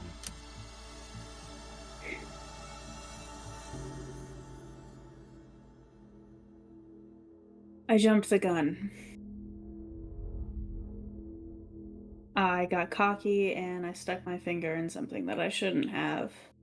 And it fucked us over for the next 12 hours.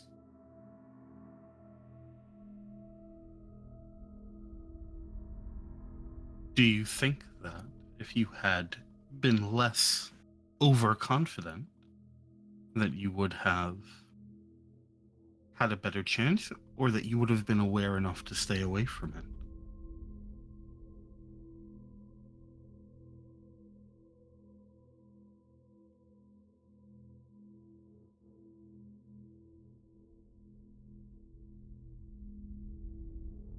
No. I would have gotten more antsy. And I would have made it worse. What I should have done is ask for help.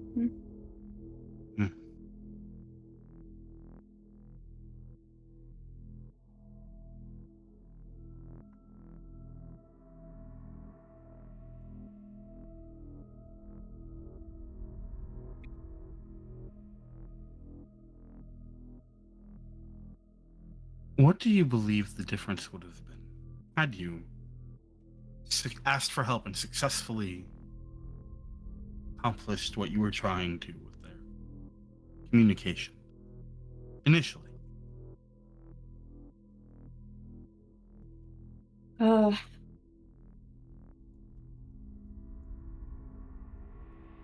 If I had gotten help, we would have been able to fake a relay of communication and keep them scrambled for longer.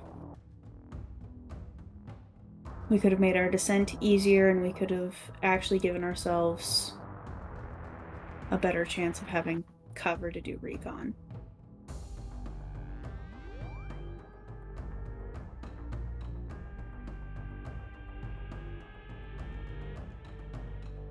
And moving forward, what do you think are the best ways to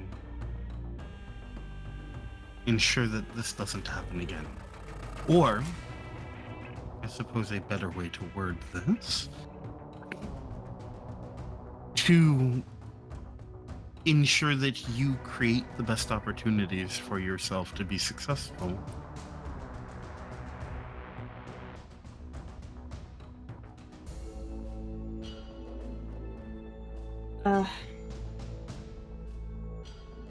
She's gonna kind of like look at the table, fidget with her fingers, kind of look up at Lich suspiciously.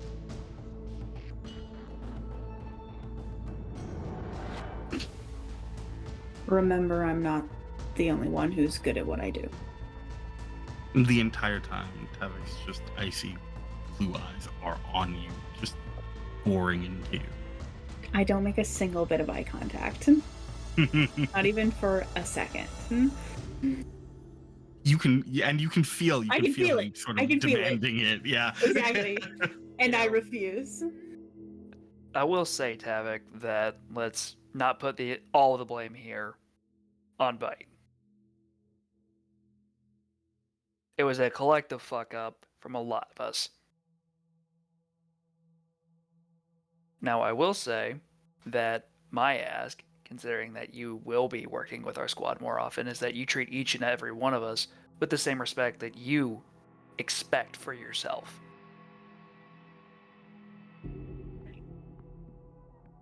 Remember, we're a team. And when we're out there, as you pointed out, when we were all in the hospital, mission comes first, we drop the egos. To clarify, my intent here is not to discuss blame. And then he looks back over at Shiv. Let it be very clear that I am not blaming you for what happened. You made a terrible mistake. But the time that we spend blaming ourselves, each other, will slow down the ability to reflect and improve. This is not about blame. This is about the ability to stop, see ourselves, do better on the next one. And to that end, I could clarify, Starblood. Don't think it was a terrible mistake. I think it was an unnecessary risk. I think there are nuances to those distinctions to be aware of. You engaged in something you were not capable of, knowingly or not, and it went poorly. Yes. Thank you, Hajiri. But, as it has been said, this exercise is not about assigning fault or picking apart any perceived mission failures. The mission was a success. The intention of these questions and this meeting is simply to identify ways that we can better our performance in the future, identify risks and whether they are appropriate or necessary, and comport ourselves in ever-evolving ways in similar situations in the future. It's a reflexive exercise. Solitaire is actually going to look up at that and kind of look over at Tavik. What do you think you could have done different, Tavik?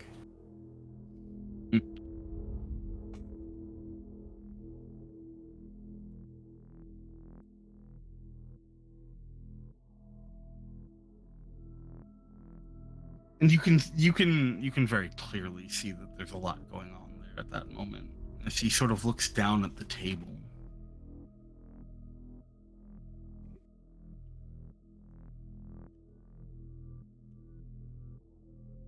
I could have made a better decision to join you on the ground initially. And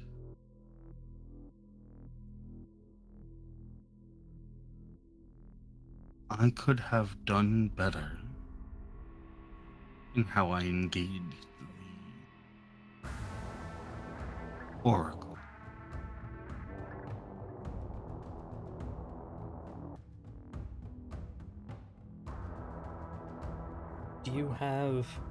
Can you clarify that? Your report was very factual.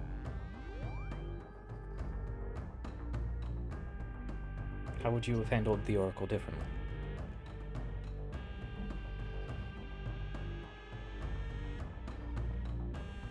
Given hindsight,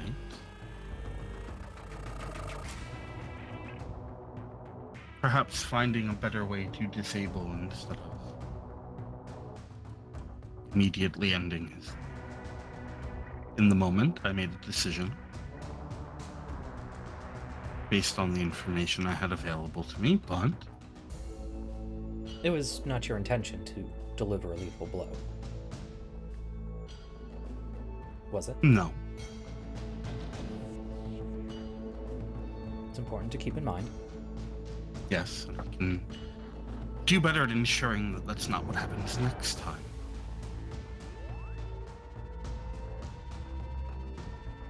Here, I just think you need to learn how to talk to people better.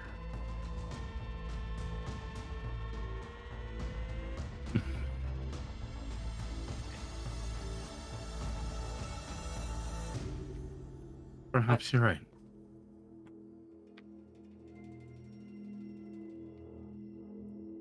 Something I will take under consideration, certainly. Look, we all did what we did to the best of our ability with the best knowledge that we had at the time.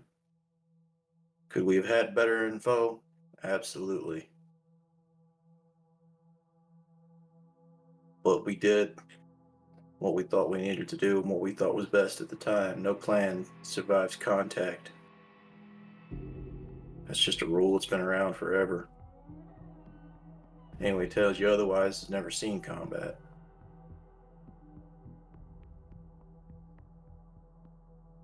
We'll get better. We'll trust each other more. Make better decisions. Till then, we keep each other alive and we keep succeeding. Right? Even if it's through the skin of our teeth. Hey, success is success, man. I'm not saying it's not. You take a win, but I think that is an appropriate sentiment to end our discussion on if we Yes, think that I appropriate. agree. Yeah, because goddammit, I don't want a burger. All right. I've been cleared for Please. some nice, big, fatty, greasy food, and I want it. Please keep in mind that if you have any revisions for your reports, ensure that they are done within the next 24 hours and properly marked as such. And, for what it is worth, I am very glad that we all made it back.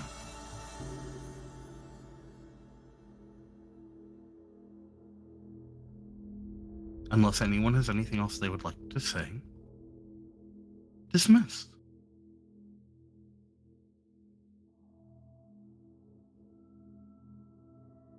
I'm gonna get up. All right. Good job, boss. Jaw claps you on the shoulder. Solitaire, you said man. something about a burger.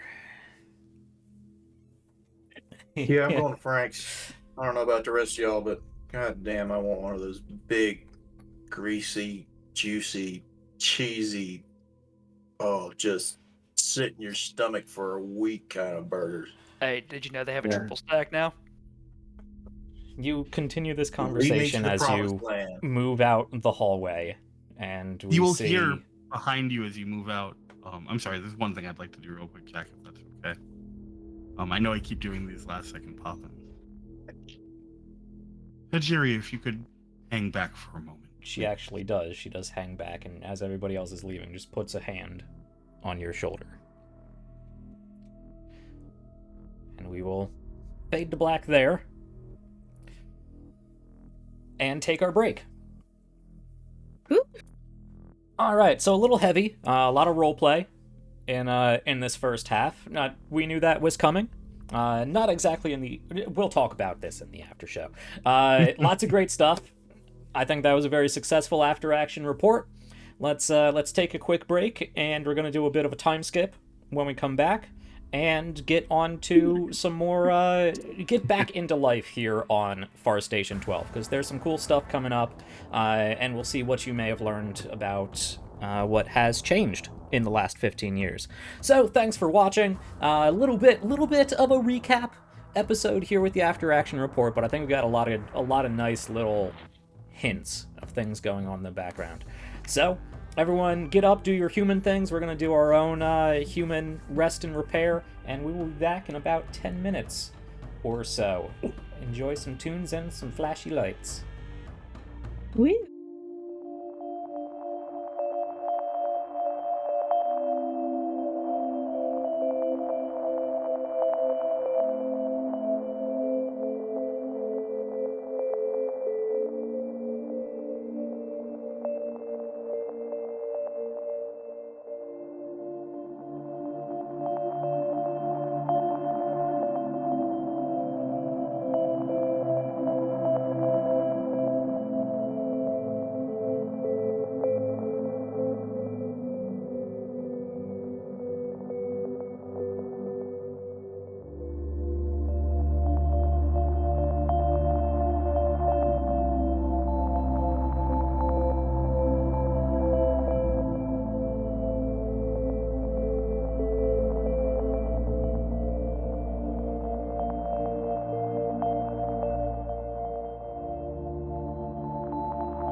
Hello and welcome back for the second half of episode 7 of the Starcrier Conflict.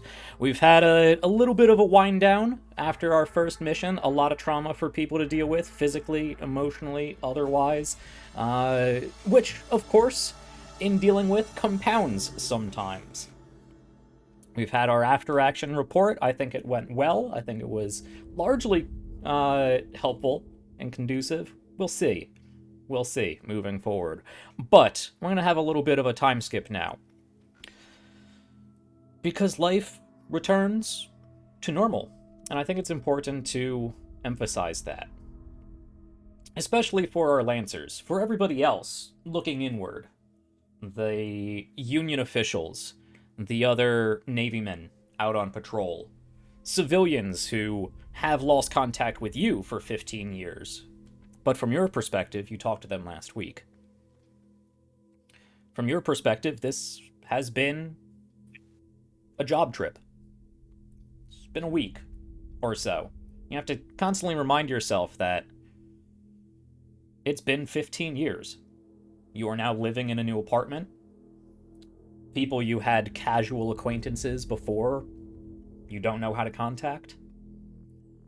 Friends you had have entirely new stories, entirely new friend groups, have moved. So for the beginning of your time here, at the very least, it can feel a little isolated. And I think with that is a good time to look inward amongst yourselves and your group. Because this is only going to happen more often. For longer periods. As time stretches on without you. It'd be important to spend time with people that will experience the passage of time along with you. In your way. But for now, with some things to be paranoid about, with some things to stress over, with some things to wonder about, and some things to deal with, we'll take a little bit of time to get back to life on Far Station 12. And now that you are back to yourselves, back to normal life, you're done with all your reports, you're done with your meetings, you're waiting on more word from Commander Leary about anything that may have developed with the Commodore. She said there will be more meetings in the future, but it's not time for that just yet. So for the first couple days, it's that awkward returning from a long trip where you have to go to the grocery store. You have to contact people and deal with the complications of time differences, as I said. But you learn, actually, as you're moving about your days, going to the store, going to Frank's, going to various places, talking amongst yourselves, trying to get back to normal life, you begin to pick up, and it's strange you didn't notice immediately, but there's a lot that's been going on with you guys. You pick up that there's a festival about to happen. There is hustle and bustle in the streets. You look outside the large, transparent titanium walls of the station, whichever ring you may be on, at whichever part of the day, and there is a whole extra, some sort of barge or something out there that they have built. You notice, this is probably something Blacksmith, you notice first, the scrapyard has been moved. This orbital augmented asteroid that has acted as a sort of simulated multi-terrain training center and dueling grounds. The scrapyard its orbit has been changed, and there have been crews working on it, largely round the clock. Same with this barge of some sort that has been built. And there's a number of people in the street setting up different venues, cleaning things that may need cleaning, though as a Union station it is already quite clean.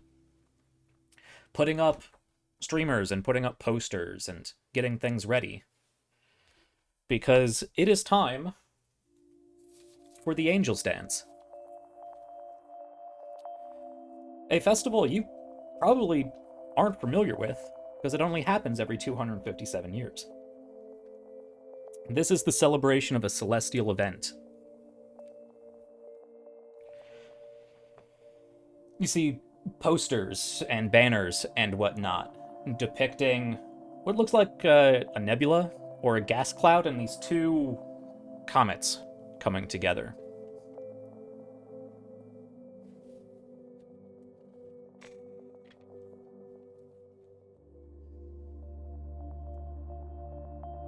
Who should I start us out with? Because I know you have a lot of things you would otherwise be doing, and you'll be doing them in the background, or you'll be setting up the opportunity to do those things. I was going to start with Starblood, with Tavik, and Lisbeth, but they might have some things to discuss, or not discuss. We'll see how they handle their relationship. So let's start us off, actually, with Logan. And Morgan Troy. Mm-hmm.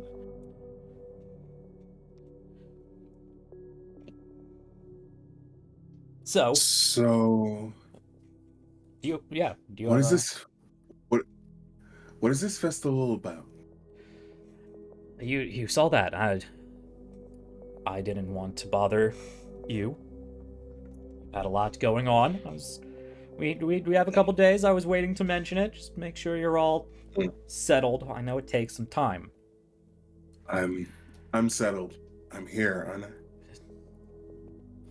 I'm glad you're back. And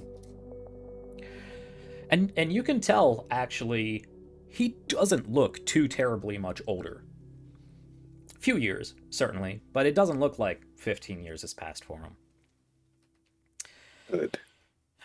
That's good. Yeah, I'm actually, I completely slipped my mind that this was even coming up.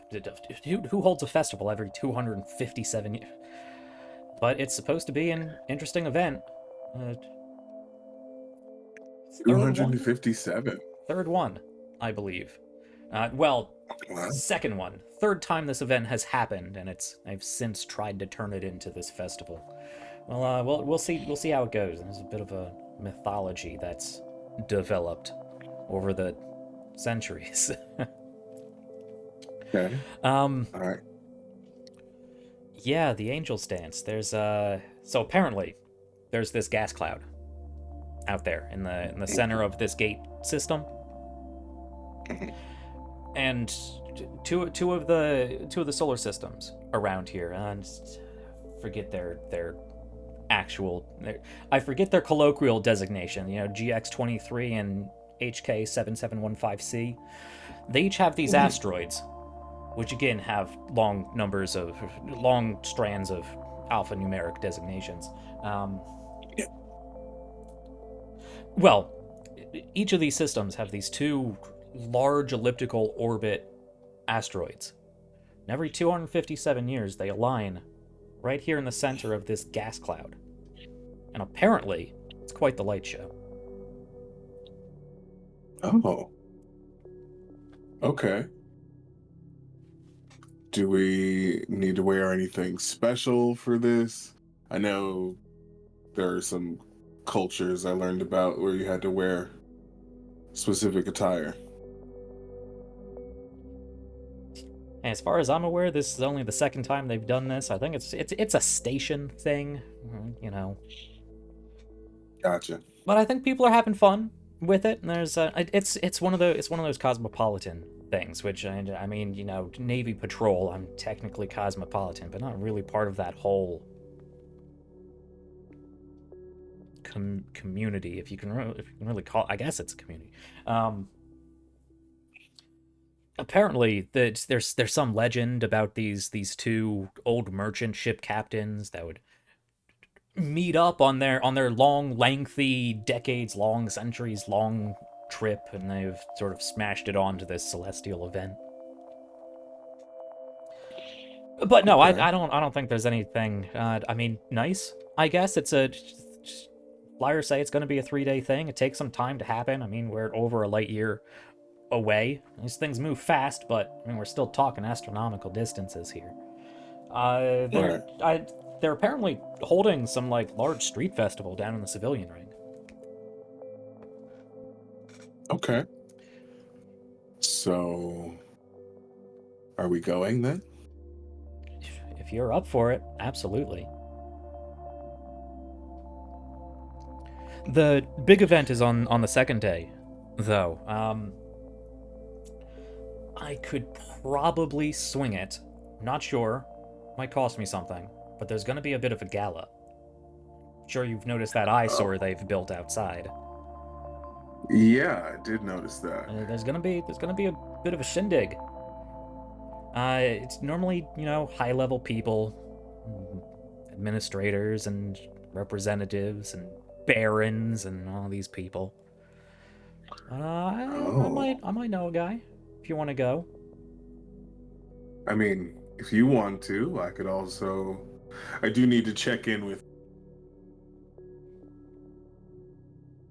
They want to have an IPSN representative.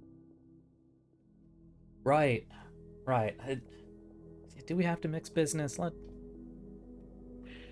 I mean, it'll be a pleasure for us, but. All right. You can ask your guy. I'm not gonna keep you from flexing. Let me show off when I can. All right. You're the big fancy Lancer pilot out there doing your mercenary thing. Let me, come home and throw some weight around for a change. I mean, you throw plenty, so. I'll throw you. I promises. All right. Yeah. I'll see what I can do. Street festival, bit of a gala. Yeah. Okay. I don't know if I can get your whole group. I don't know if I have that much weight to throw around, but I mean, so I will let them know that it's happening and that maybe we should find a way to all be there. See if that's something. We'll see. I will go to the tailor. Okay. Nice. And you haven't even seen me in it yet. Let's smash cut on that nice and make our way back. So actually, let's smash cut over to Blacksmith. Over to Athen. You said you were I know you said you were going to try to hang out in the scrapyard playing around with some new toys. Those new toys haven't come in yet. It takes some time for these requisitions to go through, and the scrapyard is under construction at the moment. Right. Would you go, your normal engineering bay tinkering stuff with Henry Dunn, maybe also Solitaire and his peeps? Would you hang out in the hangar bay with Chief Engineer Hazy? Where might you be? Generally mech Lancer related. Yeah, I think I would probably actually go to the hangar bay. Just because I realize that my preferred fighting style isn't going to be well-rounded for every situation. So it's just going to be looking through our, kind of the catalog of our GMS supplier to see what I might be able, and just see if I can run some simulations and try to get some general advice on how to be a little bit better equipped for almost anything. All right. You can head down there and search through the catalog, see what you have available, look through different licenses and whatnot. Hazy is currently working on a number of things. More experienced at higher license level Lancers than you guys are getting their stuff handled first, because it's much easier to get subsequent licenses than your first one. But you can spend some time there, and actually, while you are checking over your systems on Blade 2, you are looking through possibilities. You do actually hear a knock on wherever you are as CPO Dunn rounds the corner. Getting yourself ready for the big show? Wait, which show? Oh, you don't know yet. Well, shit. All thought you're getting your mech here ready.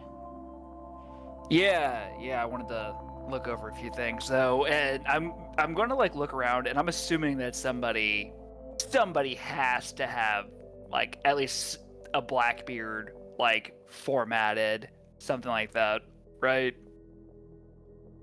Something resembling a Blackbeard. Yeah.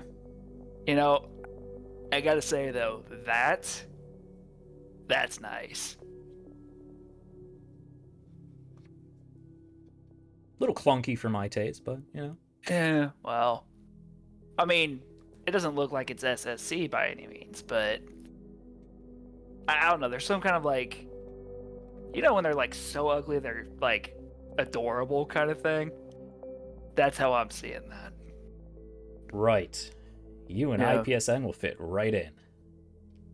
Yeah, actually, I had some ideas. Now that now that we're proving ourselves, I wanted to see if I might be able to put in some requisitions. Though I will say that I know that I think Uhura has a contact. I might work with him on that.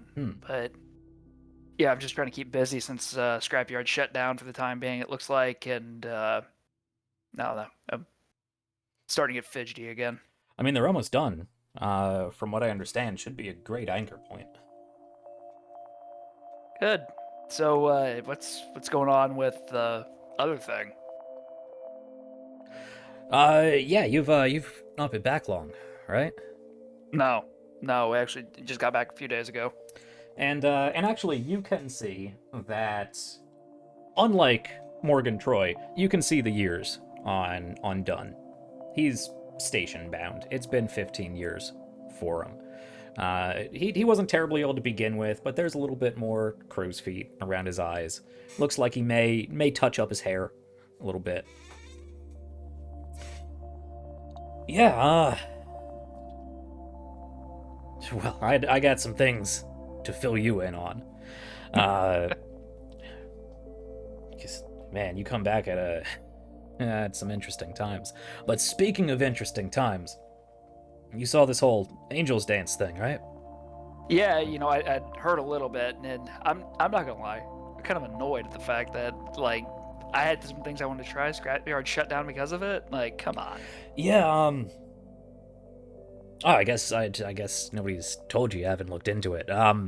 They decided to move that whole damn asteroid out to a better position, and they're opening it up to you folks with the big fancy machines to use as an anchor point for observation. Oh, hell yes. Supposed to be some big asteroid light show. All right. And I'm going to just like grab a couple of things, and I'm going to put the mag clamps that I typically keep with me on my boots as walk and talk for the time being. I want to do a little modifications on Blade, and I'm just literally going to like just kind of strap on and walk up the side of Blade. Yeah, sure. It's like this thing took a bit of a beating. Could be worse. Yeah, it looks like they, I'm sure you got a memo or something. You'll be getting one. All you Lancer folks, even some of the mechanized cavalry units. Scrapyard's open as an anchor point.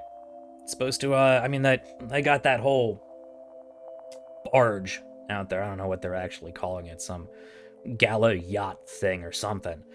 For the up and ups having some sort of shindig out there. But, that's still just outside the station, stuck inside a much prettier little tube, but still stuck in a little tube. Sounds like you guys get to actually fly out there. Huh. So You're still going to be a light year or so out, but actually out there amongst things. Well, I'm gonna be honest. I'm excited about that. It's just sometimes I feel like we're very alone out here. Anyway, two things. One, when it comes to this kind of fancy shindig thing, like what kind of weight do we have as Lancers to be able to go to that?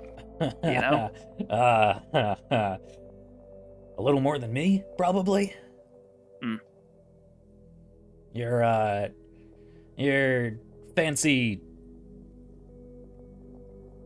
Starblood guy might be able to manage that. I don't know. You got connections? I mean, that's UN high officers, administrators. I think they even got a Baron from one of the Karakan houses in. Oh no shit. Yeah. If you can if you can get in, it's you'll networking event of the, well, I'd say season, but apparently century or 2 or 3. But hey, yeah, that's why they moved the damn asteroid. Wouldn't you rather be out there than stuck in some tube with a bunch of stuffy wigs? I don't know if they do wigs anymore, but yeah. No, I know what you're saying. Well, look, last mission, and at this point I'm like hanging upside down, like feet just kind of clamped on, and I'm just like working on like some wiring or something like that. Yeah, he's like handing up tools to you. Last mission didn't go so great, if I'm going to be completely honest. Shit went sideways in any way that you can imagine. I know that like we got to blow out some steam. So if we can make some connections, especially if, a little bit closer than out here on the edge of nothing, basically, it'd probably be helpful.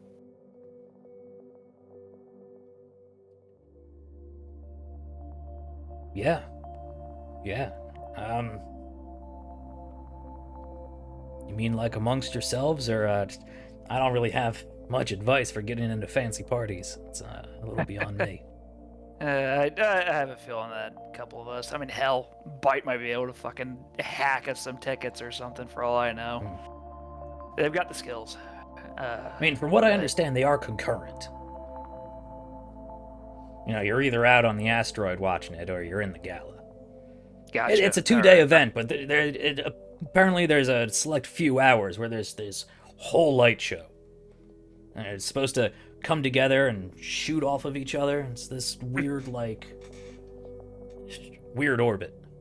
Well, sounds like it'll be fun to watch then, especially if it happens every couple centuries. Yeah, I'm trying to get out on one of the maintenance skiffs.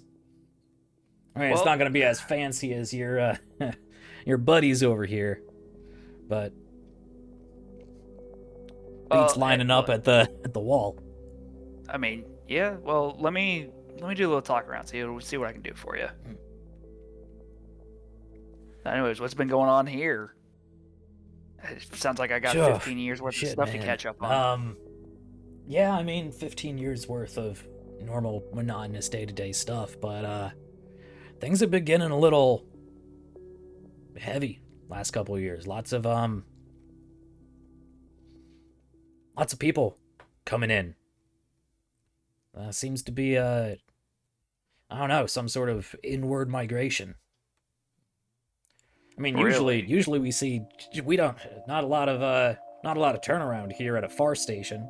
Doesn't tend to be that way. I mean, you have your normal, deliveries and whatnot. Your cadets showing up, scientists every now and then. But we're not used to people coming in from out there. Apparently, we've become some sort of way station for what's the opposite of pioneers? Interesting. Well, at least we'll be getting some fresh stories, right? Yeah. Weird stories coming out of there. Ghost story. I mean, it's normal Outer Rim sort of nonsense. Apparently the galaxy's full of boogeymen. I'm more concerned with them stealing shit, breaking shit. Oh, that's not very Union of you. Just gonna give him a little wink.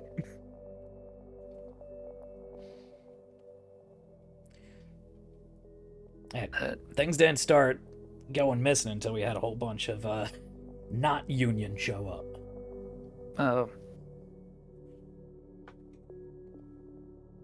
It's an adjustment. Look.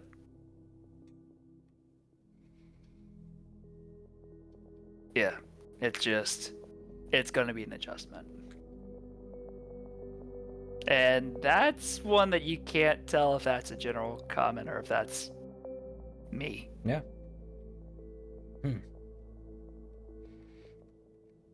Oh, I need to go talk with my squad about this gala, see if there's anything that we can figure out about that. But I'm going to give him a firm clasp on the shoulder. It's good to see you done. Yeah. Swing by the armory at some point. I said I'm gonna need help. Gonna need some help going through things. If you got the time. Yeah, of course. Yeah, he'll slap you on the way out. Slap you on the back on the way out.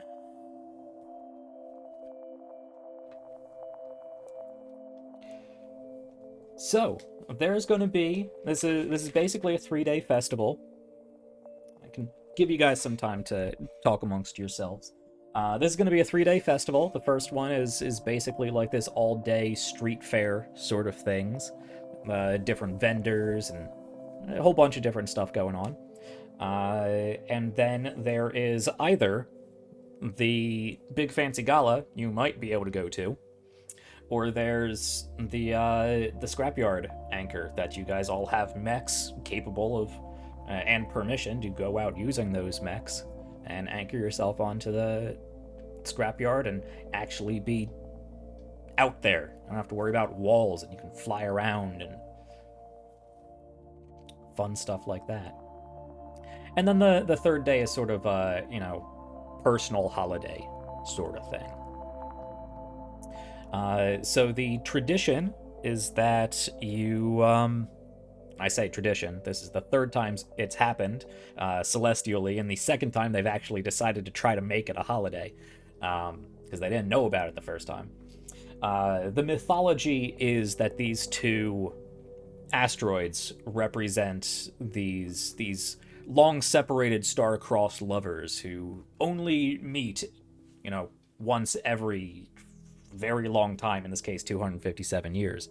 So it is now tradition for you to go out and find yourself a date on the first day, and then have a date moment for the actual main event on the second day, which has been at least for Lancers and some top Navy men and whatnot. That's the scrapyard thing out there. Only so much romantic dating you can do mech to mech, but who knows? And then there's also the gala. Otherwise, the station is just a lot of room has been cleared away from various observation points along the transparent edge of the ring. So, do you guys have any preparations? Anyone you want to talk amongst yourselves? Or we could just throw ourselves right into the street festival. Yeah. Small thing. Oh, Q, did you want to go first? No, you go ahead. Okay. I had a turn. Okay. So everybody's been out, I think, with like mentors or people they are close with or doing things. Shiv is actively avoiding the parole officer, but is also, more importantly, they unpacked what little they had put away into storage, which is really just their furniture and their computer. Mm-hmm. And they know that the gala's coming up and that's a thing that's happening. And they had some intention of going and doing something, maybe finding somebody, but they boot up their computer. And I think we just see her kind of like sat in her office chair with her knees tucked up to her chest. If you're going where I think you're going, we're gonna do that next session. Oh boy. Okay. She's just quietly looking at her computer for a very long time. You boot up the computer, and we see you pull up a file system that has 15 new messages from Dad. And you can sit there and contemplate dealing with all of that.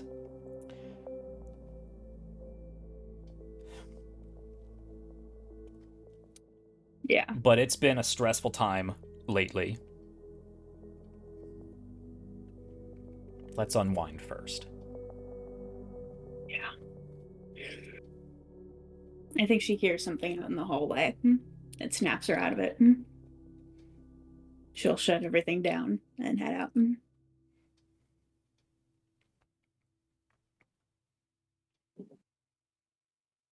I assume, Logan, you will be hanging out with, you will be going out with Morgan Troy. Yes. Would you like to, would you guys like to hang out as your group on the first day of the festival? Would you like to invite, Morgan there? Starblood, would you invite, Lisbeth? Do any of you others have anyone to invite? Or do you want to go just do your own separate things, even on the first festival day? August really doesn't have any idea about any of this. He is. I will go find August. You would. We don't have time to play out everybody learning about the festival individually. You have been informed. I'm just saying, August will be completely clueless. Okay. Someone's going to have to go get him. Yeah, no, we would have gotten you. I would actually suggest that we all go out together. Yeah. On the first day. I will. Would we have gotten tickets, or can we say that Shiv absolutely hacked us some gala tickets? Do you guys all want to go to the gala as opposed to going out in your mechs?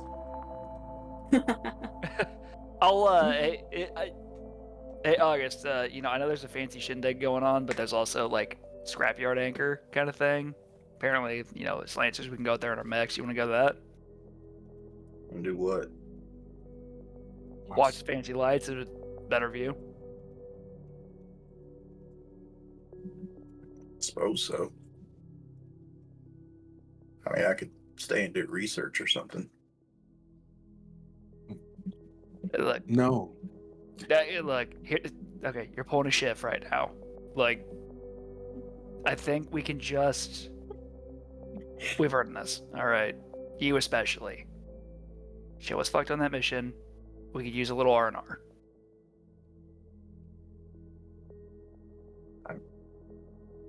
I'm not going to any fancy-ass ball. If that's look, if y'all doing that, no, look, you're my friend. I don't want you to be alone. Let's go out to the scrapyard. We'll anchor there. Just you, me. Take Habitat. I'll take Blade 2. And we don't even have to talk. Literally, we just hang out, watch the show. Okay, sure. I can do that.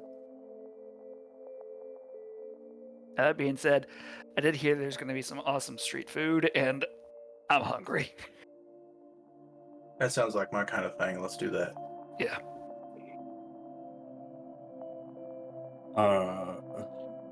Logan was very quiet during that. Just not gonna say anything. I will later on. Now, Shiv, if you want to go to the gala, we can absolutely go to the gala. I'm gonna be super honest. I did it because I thought I could do it as like a token of friendship thing. There is nothing I would like less than to be subjected to fancy people. I mean, that's fair. Would you like That's to go fair. with your boyfriend? What do you mean? You wanna go? Sorry. Have we met Morgan, by the way? No. No. Oh. No. What was that? My who? You heard me. Are you gonna correct me? No. No. All right. You want 2 No, I tickets to am go? I might go with the boys. Go with the boys. He is trying to find he knows a guy, Oh, so he's okay. trying to pull some strings. I mean, well, you know a Okay, guy who already pulled strings. Well, sure, but listen, he wanted to show off, so I'm gonna let him show off. Okay, that's sweet. That's cute. Yeah. Okay, so I guess wave from the asteroid. Yeah, sure. I am going to the gala with my boyfriend. Good job. Have fun. Use protection. Bye. Run this way. Fully did it because they knew they would get a face and was like, perfect. Yeah. Viv is such a little gremlin. I love it. The goblin is gift. perfect for them. Yeah. That is true. She is such a little goblin. They are such a little goblin. Hey, and I'm sure to no one's surprise, Tavik will be attending. Well, No. I was going to ask. The camera slowly panned out as there was some clear tension between you and Lisbeth at the end of your meeting there. We can revisit that specifically at some point else if it becomes relevant. But how are you guys doing? Are you talking? Are you going to this gala together? Yes. Okay. Of course. It would be unsightly not to. So, probably in your quarters.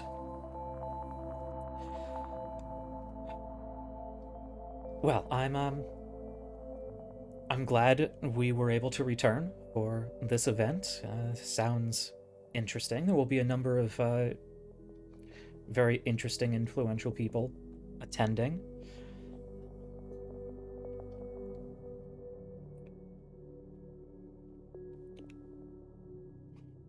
I ask because I think it may be important, may be helpful not to step on any toes again. But whether the gala or the scrapyard,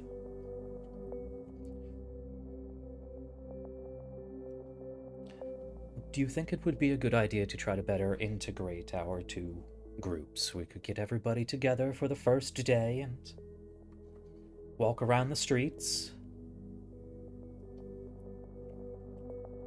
Don't know if you want to invite them to the gala. I don't know if I want to put my name on their invitations, but could at least spend some time out in the various street vendors. Tavik's name is absolutely on the invitations that Shiv procured.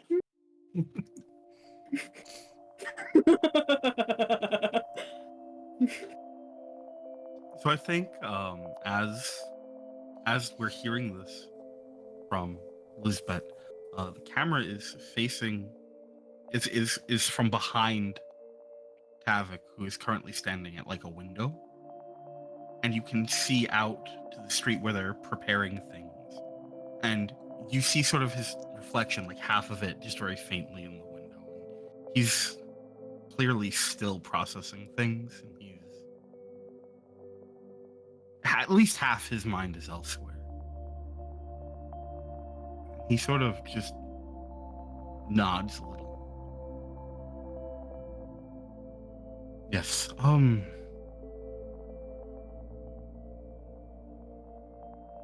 it's once in a lifetime, isn't it? I suppose Multiple, I'd be apparently. surprised if they... I suppose I won't be surprised if they're planning to go out walking through the streets anyway on the first day. And I do so know how much you love the social interaction.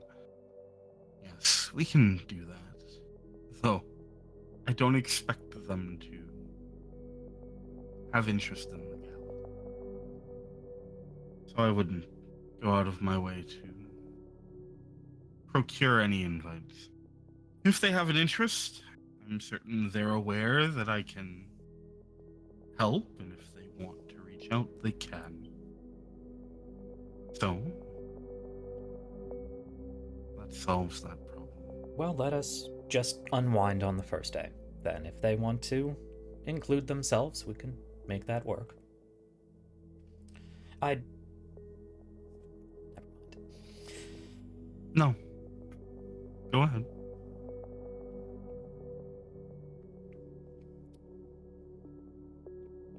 I've noticed that you've not been yourself. And I don't terribly want to talk about whatever it is. And whether or not you do, I will leave to you. But it might be a good idea to try to establish a bit better rapport.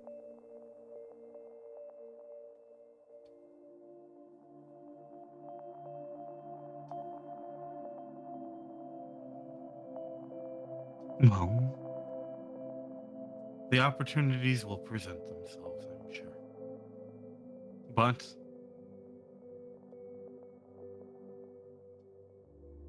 I'm already taking time away from what I should be doing to indulge with this. Why not? We're done with all the after-action preparations. There's only so much you can do until we have a new mission, some downtime. There's always more to do. Some music, some street food.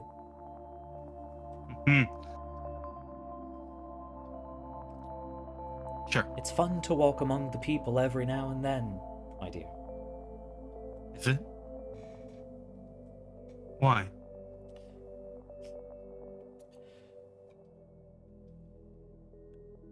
It's a different life. More vivacious. You know, say that. And you might be right.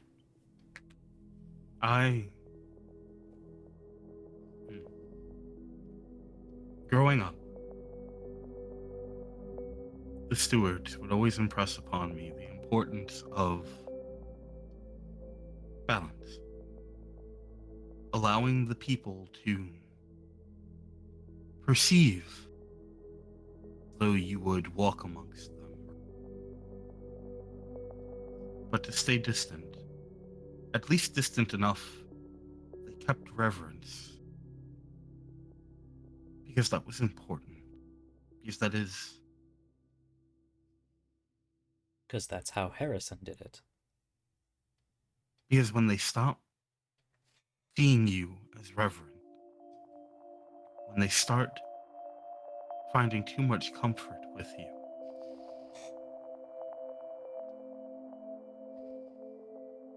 you lose the ability to guide them.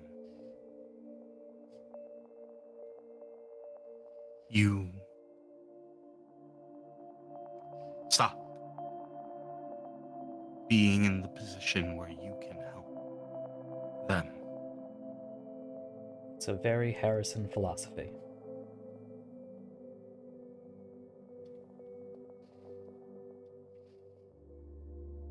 And I'll remind you, you walked doubts. away from all of that. Presumably for a reason. I'd hate to think it was just me. So confident. This is when you're supposed to laugh that off, my dear. Haha.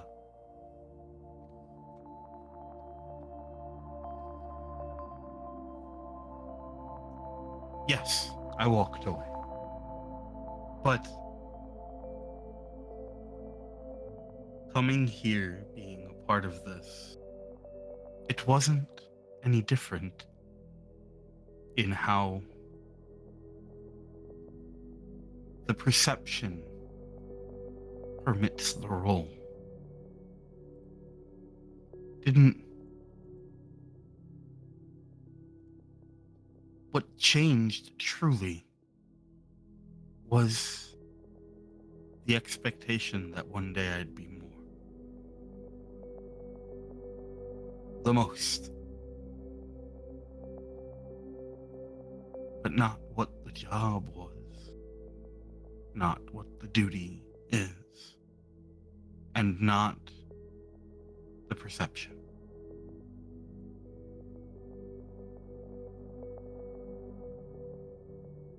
Because, if nothing else, this last mission did impress on me something important.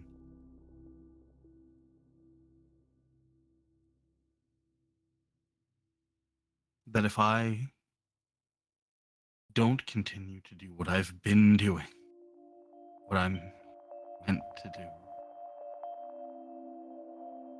more will suffer, more will die, more will fail. And so,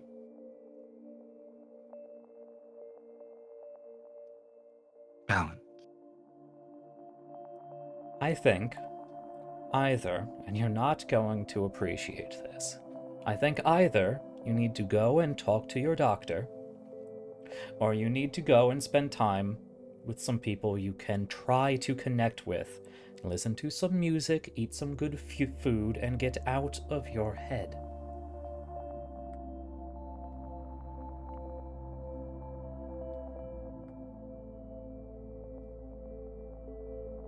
You're right. You're right. Yeah. Now Why don't we take to the streets tomorrow, see if we can spend some time with the rest of them, and get me out of my head. I will not be eating any of that food, though.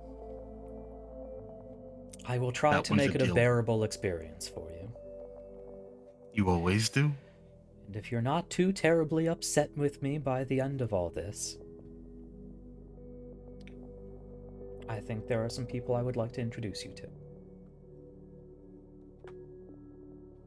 I would like that. Well, we'll see how you behave yourself at the gala. Yes. She goes up and messes with your collar. We can zoom off. Yeah. I love the imagery of, I feel like for the whole scene, the camera has lingered on that shot, and then it's just, that's the break, is when she steps in. Mm-hmm. And as she steps in, there's that moment where sort of her face and her body moves in front of what we were seeing, the reflection of his face, as she straightens up the collar, and that's where we sort of cut away. Excellent. So,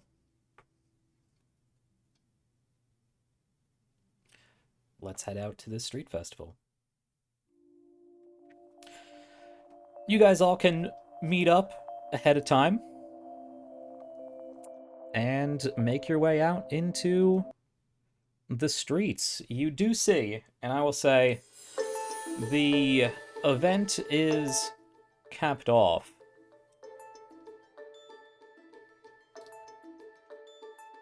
with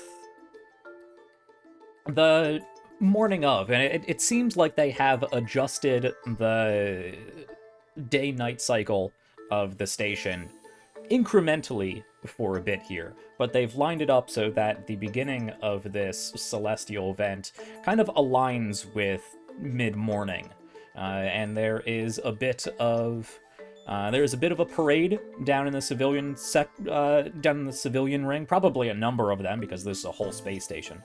You guys can gather around one of them, and you can see there's various floats that go by and a lot of advertising of various companies and products. There's different musicians that move past. There seems to be some sort of reenactment of the mythology around this celestial event. But that is all capped off. The parade leads to this observation deck where you can wait, and it takes a moment. There's a murmur amongst the gathered crowd as you're just waiting for something to happen. You're all out looking through the side of the station. There's some, big screens set up because not everyone can get a window seat. And you're there for a little bit. It wasn't timed perfectly, but these are celestial events. And then you see, out in the distance, these two blue specks of light just slowly get brighter and brighter and brighter as these two comets start to excite the gas cloud out in the center of this gate system.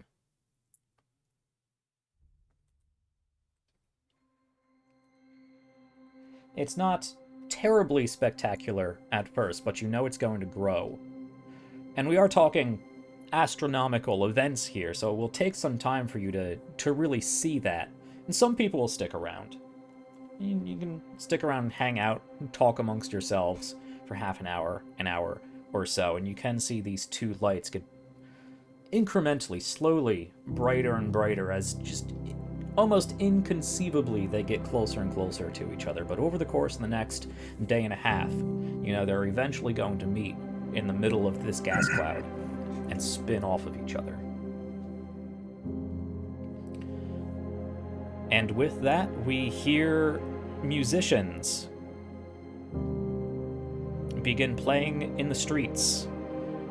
Different sounds from various different worlds and various different cultures.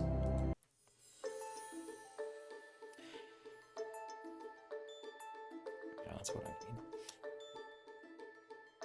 A number of different stalls have been set up with various types of food. And you can see there's a number of locations where the taco diaspora has set up catering.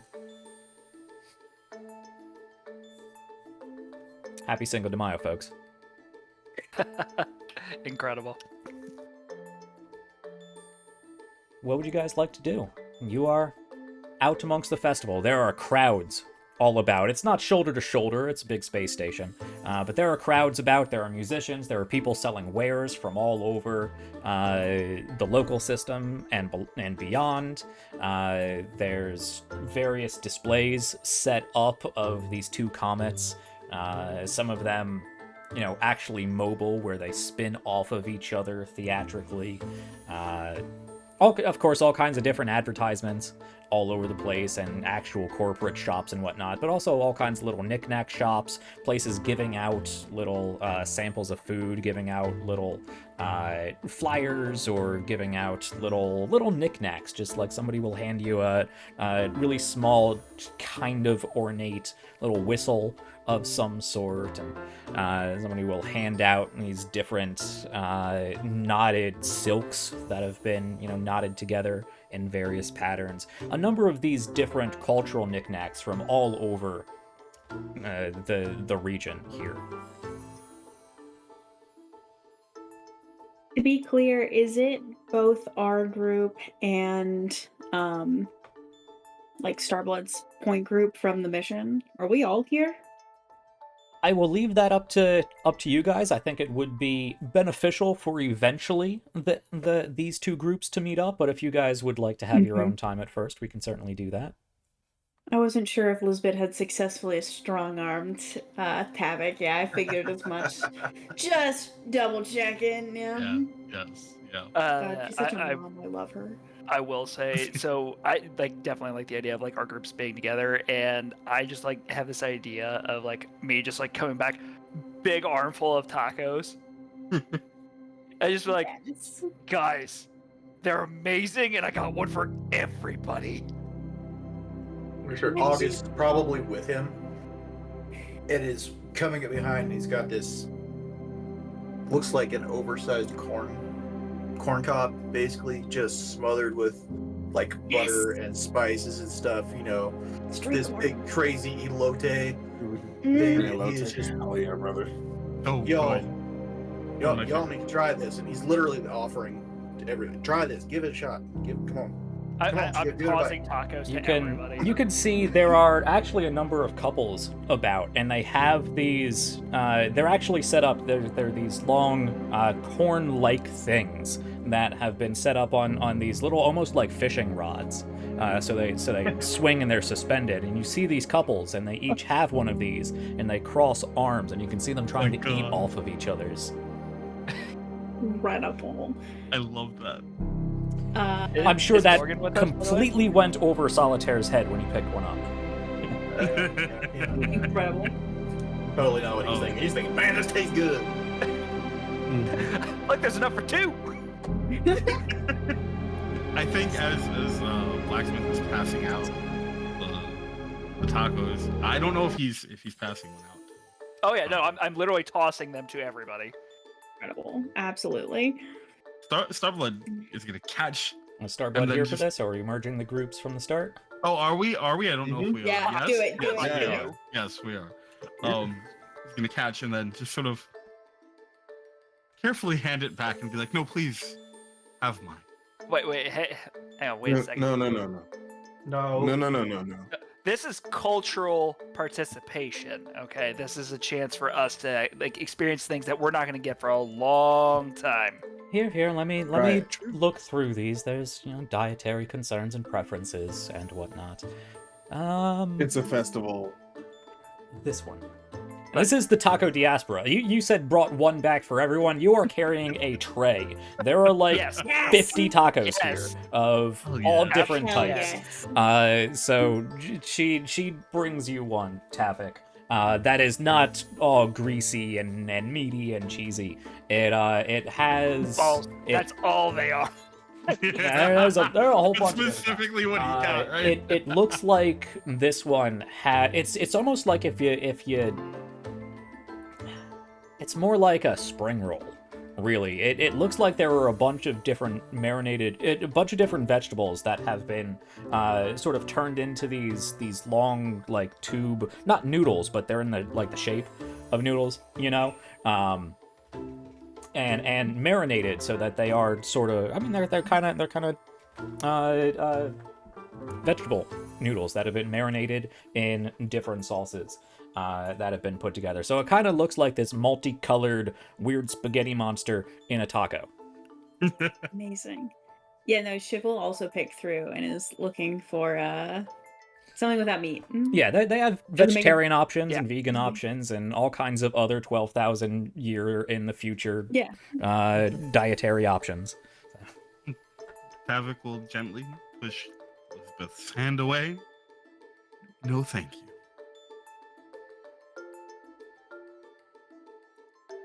More for me. Don't let me rain on your parade. Look. Here's the thing. It's sprinkling, bud. It's sprinkling. No, just stop. Man don't want to eat. Just let him be. Hey, it just hear means me it's out. more for me to eat. Sure, I have a question. Why not? God.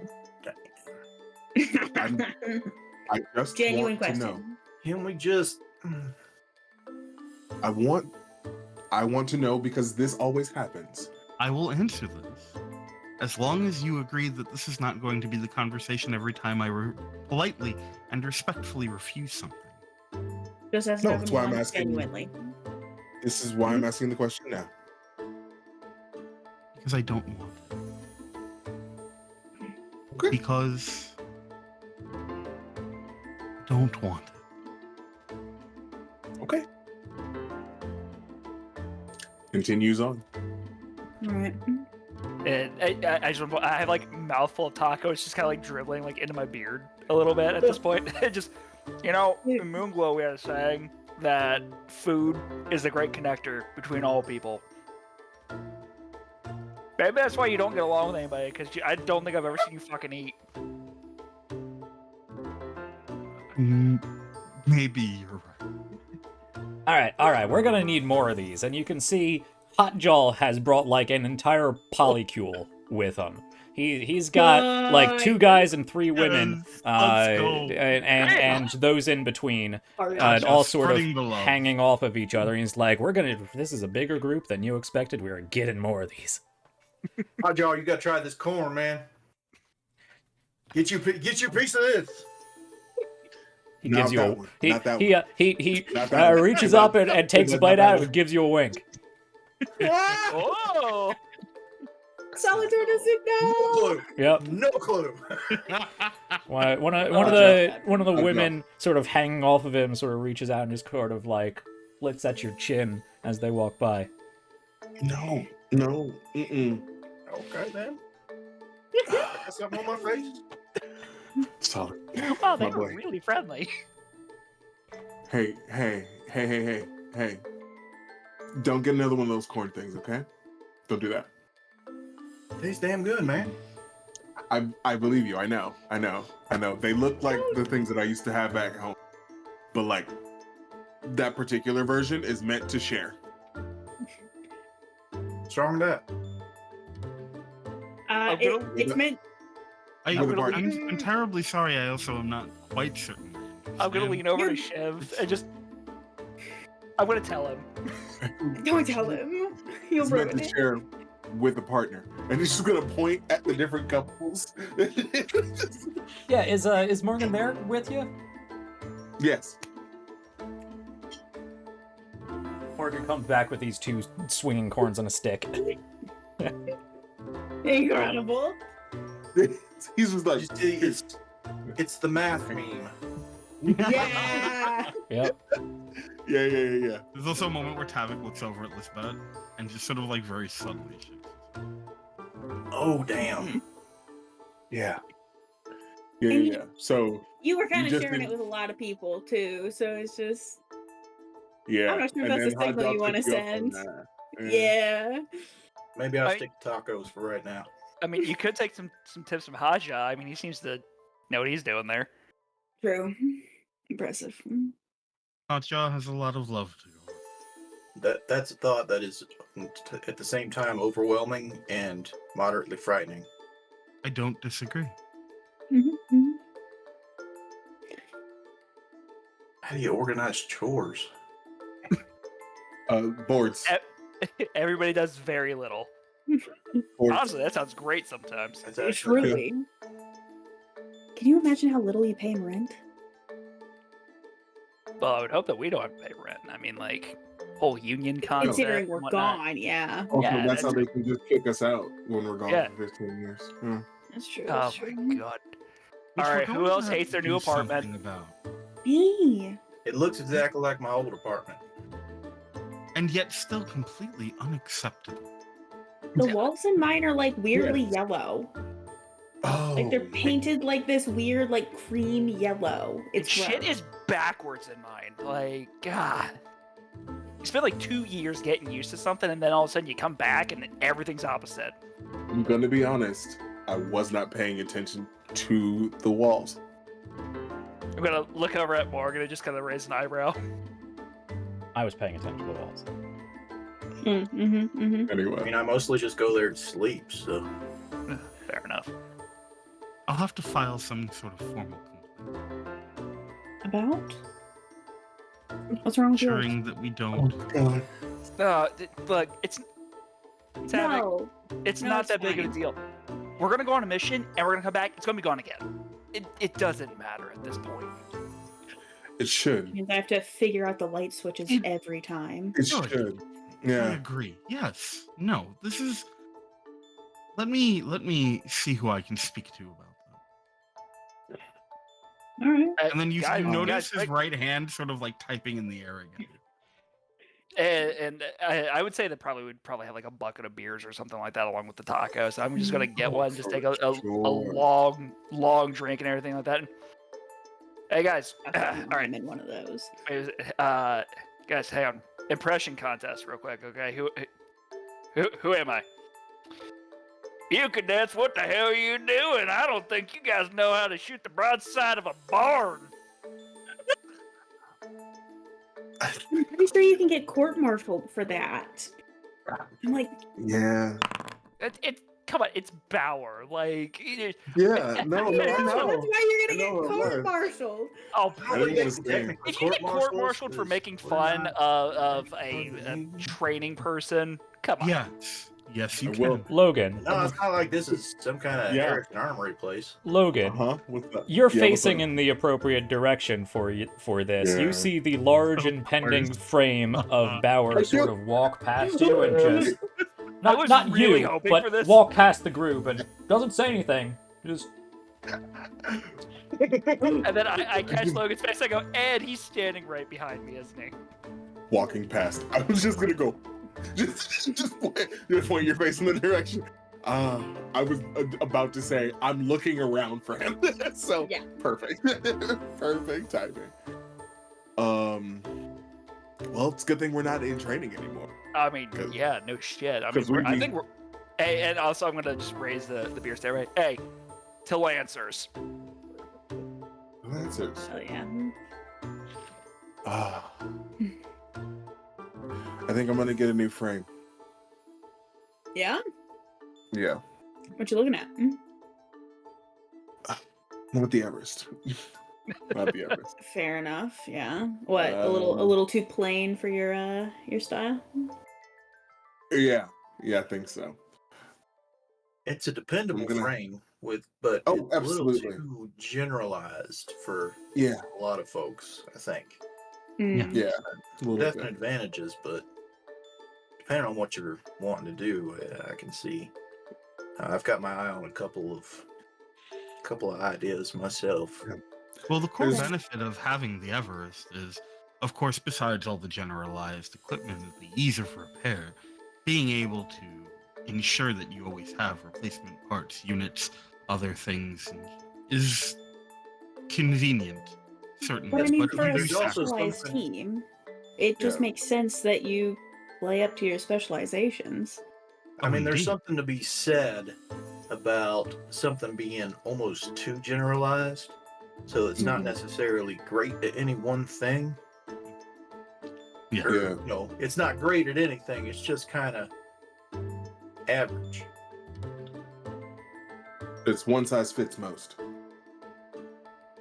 Yeah. No.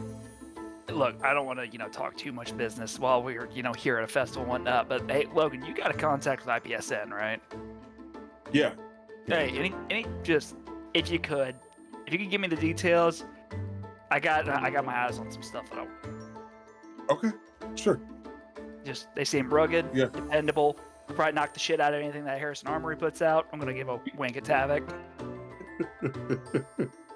That would I be will. a misnomer. As far as I know it, they do still make good food. We do. They do. We. Ooh. I've been working on it.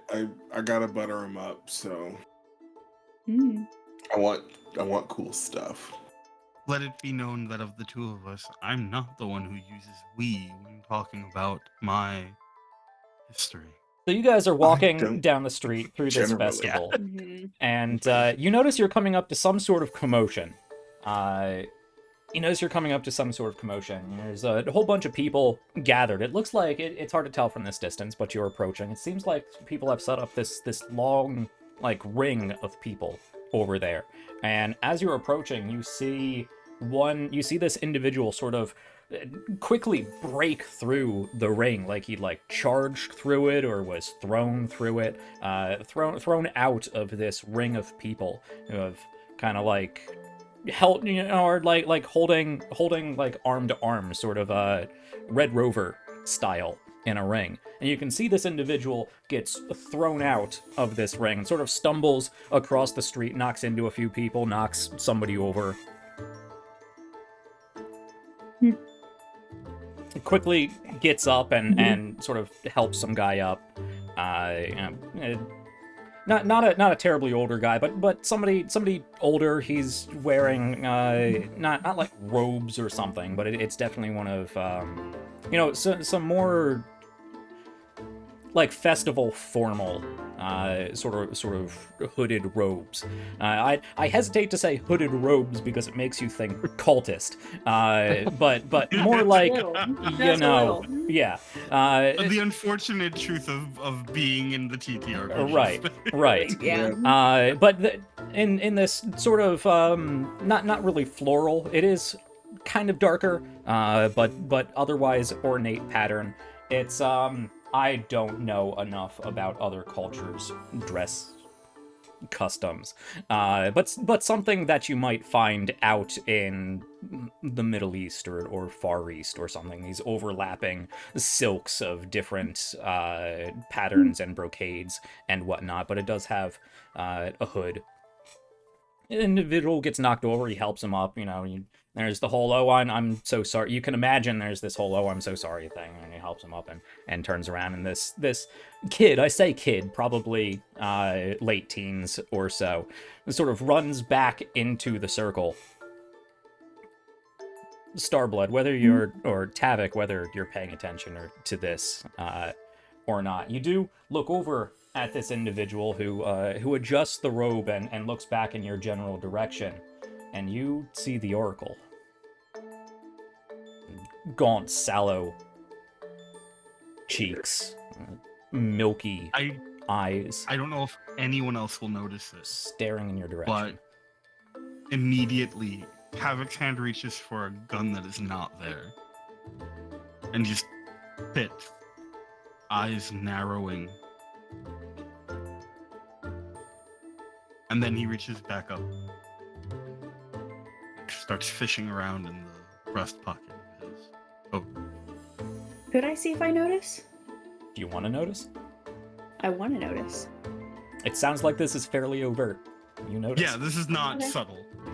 feel Is like it there, Bobby's by the way? already Is it had a still in couple my of pocket? beers. Yes. Cool. I'll say Shiv has been not subtle about any time that somebody tries to press something into their hands, like trinkets and things. Shiv has very much been like, no. They haven't taken a single thing from people. But I think it's as they're no, walking away from one of these vendors that they kind of bump and turn and see the hand placement. And we'll just gently tap Tavik's forearm. You good? Yes. Just it's a lot. It's a lot. And he looks immediately back towards that hooded figure. Just some guy. It's been a while since I've been around so much movement and noise. That's all. And you And hear it's a lot of laughter smell. from inside this ring. Pro tip, if it's too much, if you just kind of stand between the guys, they kind of buffer people from bumping into you. What I do. I'll keep that in mind. Also, focus on one sound. Oh, Jesus, hi. That helps too. Yep. Yeah. If you just focus on one sound, it sort of blocks out the rest of it. Yeah, I Yes, get that. they taught me that in basic training as well. Just focus on the gunfire, nothing else. Right. Yeah, it applies to festivals too. Yes. Of course. That makes perfect sense. Mm-hmm. So as you're continuing to walk and you get a better view of what is going on, you can see that there's this ring of people who have lined up, and they're held, forearm to forearm, and inside, you can see the two individuals who are in there, a sort of late teenage couple, melds back in with the ring as another couple comes back out, and they grab onto each other's hands and just start spinning around in the center of this ring, just twirling around each other until one of them until both of them let go, and they go launching out into these groups of people who are there to presumably catch them, unless they manage to break through like the last guy.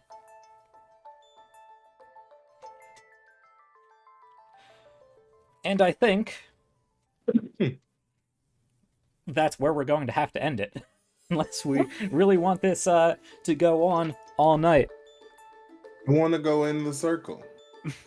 Yeah, let's do that Fighting. then. You have Actually, 15 minutes, right? that'll Yeah. we'll make this Have fun, quick. Logan. You see this, and you're walking past, and do you suggest this, or does Morgan suggest this?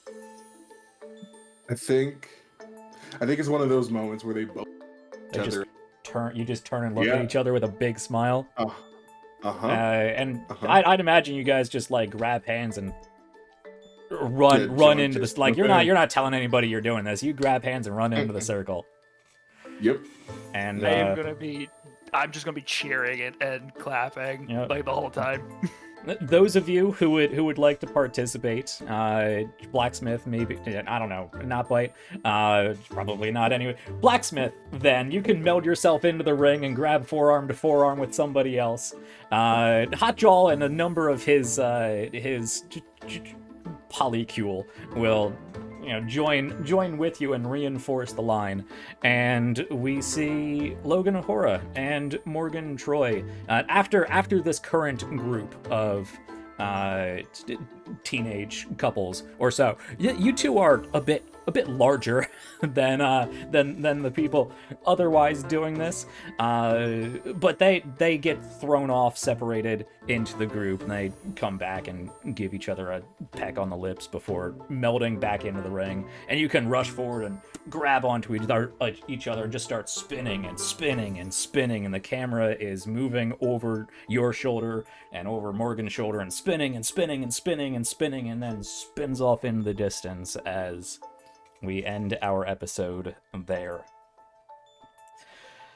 Not the cliffhanger I was building towards, but a sweet moment, and I like it. Cute. All right, we went a little long,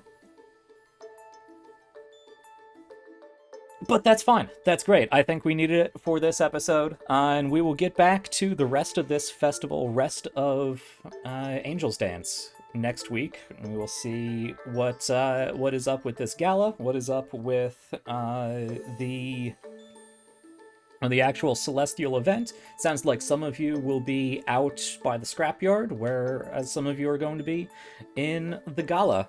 Unfortunately, Tavik, Lion, will not be joining us next week. We'll have Starblood and Jiri, Tavik and Lisbeth run off and do their own upper society, high class mingling in the party.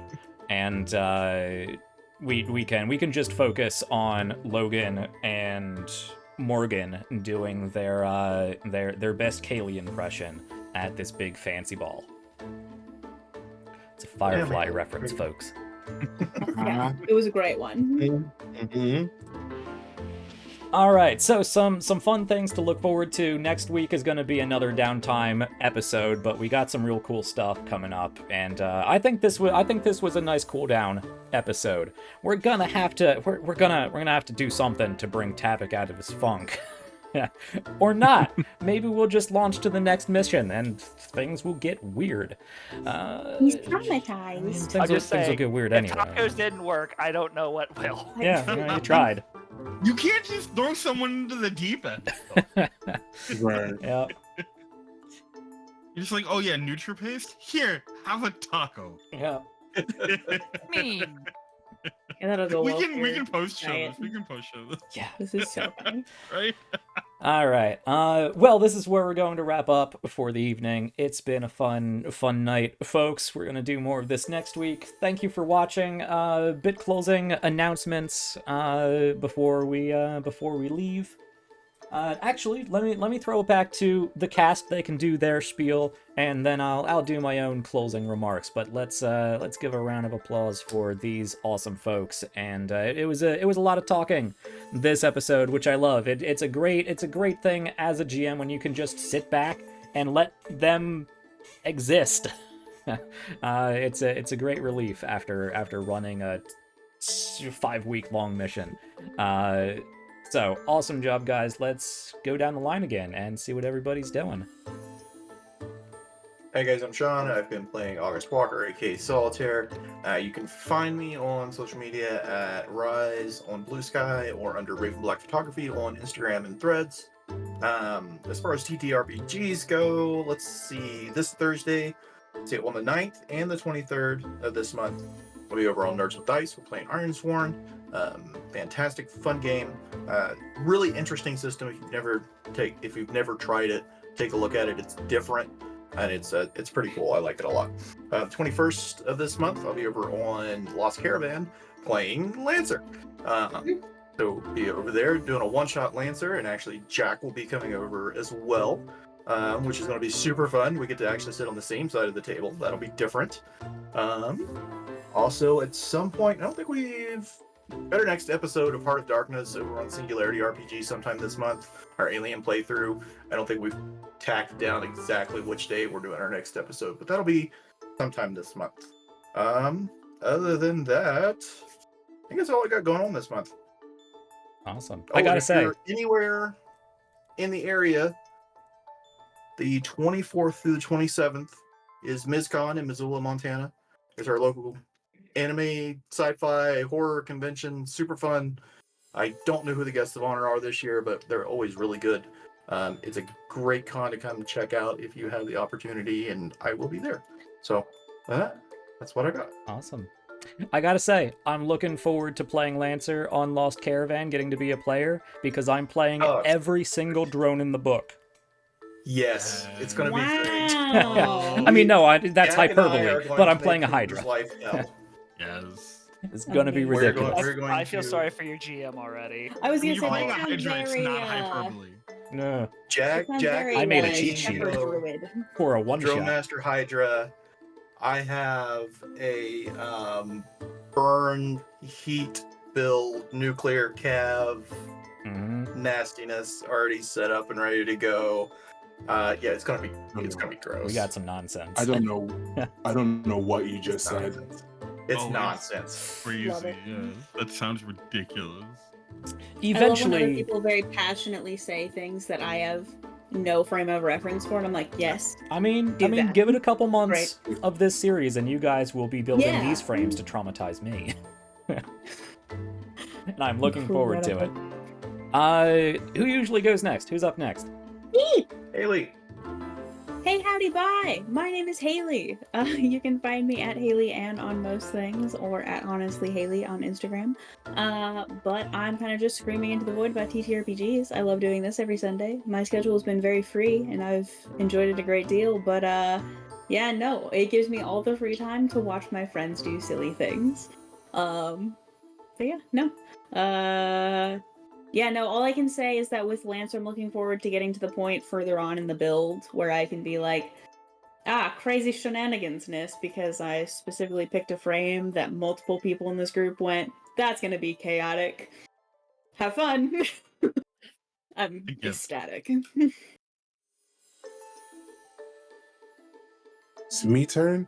You turn. It's me turn. Hi, I'm Q. Tonight I played Low. You can find me pretty much everywhere on the internet. Your mic's doing that thing again. I don't know. Yeah, we hit the 3.5 hour mark, and I'm tired, man. This only happens on Discord, and I don't know. Anyway, you can find me on the internet at midnight_INQ. Q is my name. I'm sure you get it. I have things and also stuff. Alternating Tuesdays. You can find me over at Live from the Table. Nope. Jesus Christ, I just melded two Live from the channels. Apocalypse? Live from the Apocalypse for Nephilim. You can find me on Entropy Emporium for They Call Us Villains. That one has been a time. Every other Thursday, I am back on LFTA for Redacted.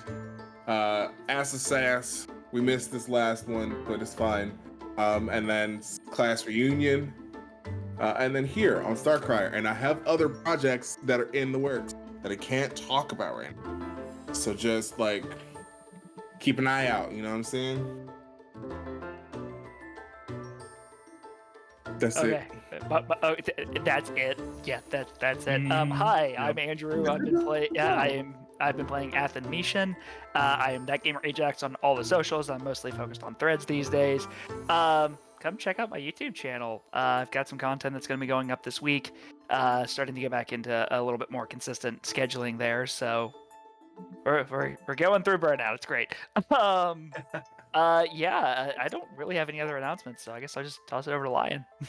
I lived in burnout for months. I understand. Mm-hmm.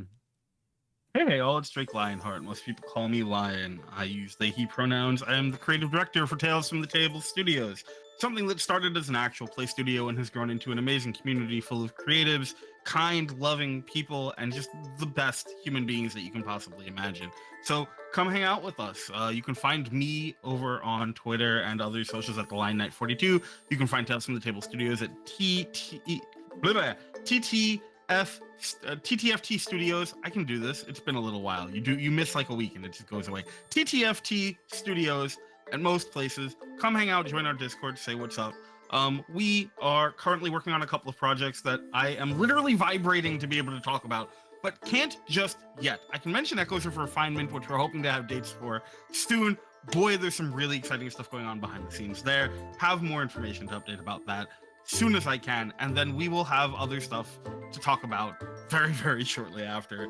I am so excited for that. I am also a writer. You can hire me if you want to do that. You can go search me up on socials, the Line at 42. Like I said, you can find me for stuff. I will write your games. I will write lore. I will do world building. I will help you figure out mechanics. You let me know.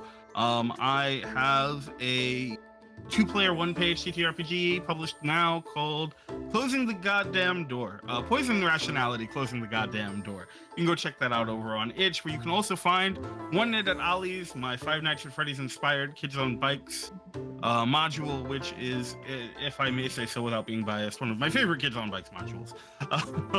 So go check that out. There will be a sequel later this year. I'm very excited for that too. We can't talk too much about that yet, but it's coming.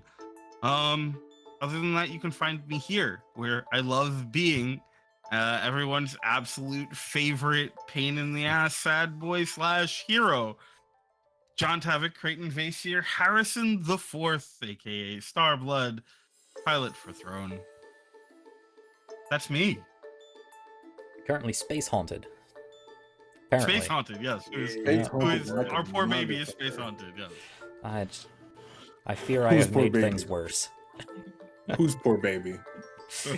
Lisbeth's poor baby. Oh, sure, yeah. Really? Wow. All right. See what happens next time you need him to come save the day again. I didn't. Okay, so hear me out. Didn't need. Oh, sure, yeah. What were you? You were at 1 HP, right? 1 HP. All right, I folks. was at 2. All right. Fight it out in the scrapyard.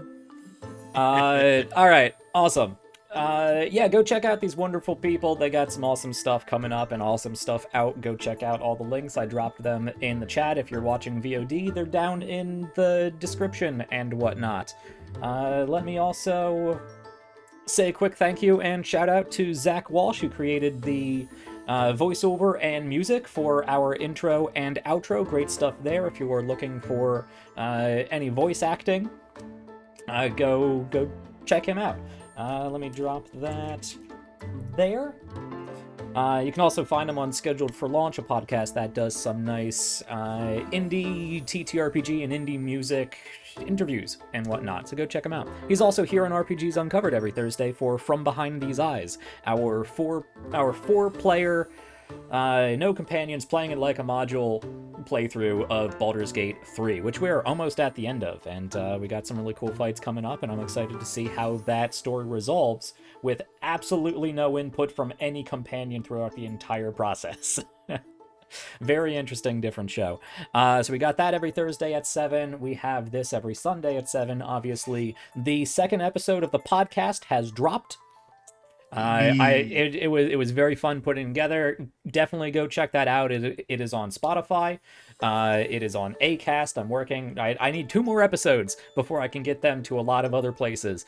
So bear with me if you are used to seeing that someplace else. Obviously, if you are watching this, or if you've made it this far on the VOD especially, you have watched the episode. But these are edited down, so we get rid of all the pauses and the hums and the haws and all the extra stuff that really isn't relevant, and I put a lot of work into sound design and whatnot, so you get the creaking of chairs and the opening of doors and the pounding of heartbeats and the squelching of feet in nightmare, horrible monstrosity corridors. So go check that out if you think that's a good time.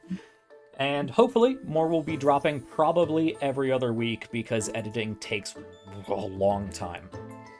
So stay tuned for more podcast episodes of the Starcrier Conflict. And we got some cool things coming up. I guess this is a teaser for an announcement of an announcement, but we got some cool things in the works, so stay tuned. And go check out the Ko-Fi for character dossiers, and I am working on getting my notes digitized. I want to make sure I'm not giving anything away. There's a lot to go through, and it was a big mission with a lot of hints and potential spoilers and whatnot.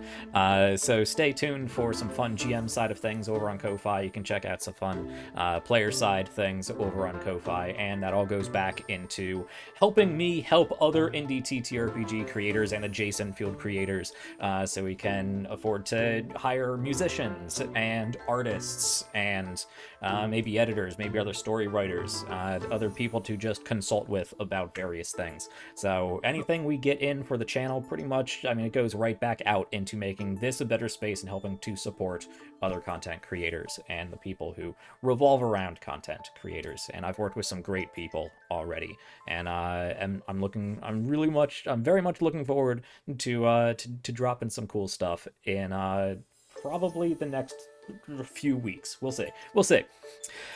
With that, one of the cool people that I get to work with, who has been on this channel a number of times and is a sponsor of this show, Veil of the Void Reforged. It is an excellent sci-fi, sci-fantasy TTRPG, indie TTRPG. The Starcrier Conflict is brought to you in part by Veil of the Void Reforged. Pierce the veil and adventure through the void as a vampiric alien, a sentient plant, or even a bottled aspect of the cosmos. These and countless other characters can face off against massive cosmic space worms, demons from the Broken Realms, or even travel through the roots of the newly rediscovered world tree of Yggdrasil. Find your next favorite adventure in Veil of the Void Reforged. Visit SDG Creatives to learn more and pick up your own copy of Veil of the Void Reforged today, using special coupon code RPG at checkout for 10% off, and you can see a little coupon code in our closing credits, which has a number of different people who have otherwise helped create this show. That's all I got for you tonight, folks. Come back next week for the continuation of the Starcrier Conflict and to wind down with more of the Angel's Dance. And we'll see that spectacular light show. Heck yeah. Thank you for watching, everybody. Stay safe, stay healthy, keep having a good time, keep checking back here for some more Starcrier Conflict content, and getting back into the tradition. When you're out in a street festival, there's always going to be someone, somewhere, hidden amongst the crowd, handing out a big basket of heart tomatoes. Good night, folks. We got Happy heart times out. tomatoes. Love you. Spam your heart tomatoes in Yeah. chat. Actually, while you are spamming heart tomatoes in chat, let's see. Do we have anyone we can raid? I want to go back to. I know sometimes we do, sometimes we don't. Do we have any friends out there doing stuff? I'm not seeing anyone on my end. You guys have any suggestions? 88 should I know sometimes we do, sometimes we don't. Got that. Got some, or Where do I? Tomatoes. Darling Creek shows playing. Tomatoes. Ah, I sent one more tomato. If you guys have if cast members, if you guys have somebody you want me to raid, drop it in Discord, and I'll slash raid from my end. I don't have anybody. But I got nobody on my follow list. But I am always looking for more shows to help out.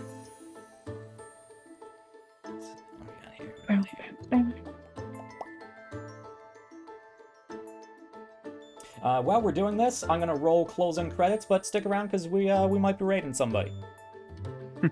Hell yeah. Good night.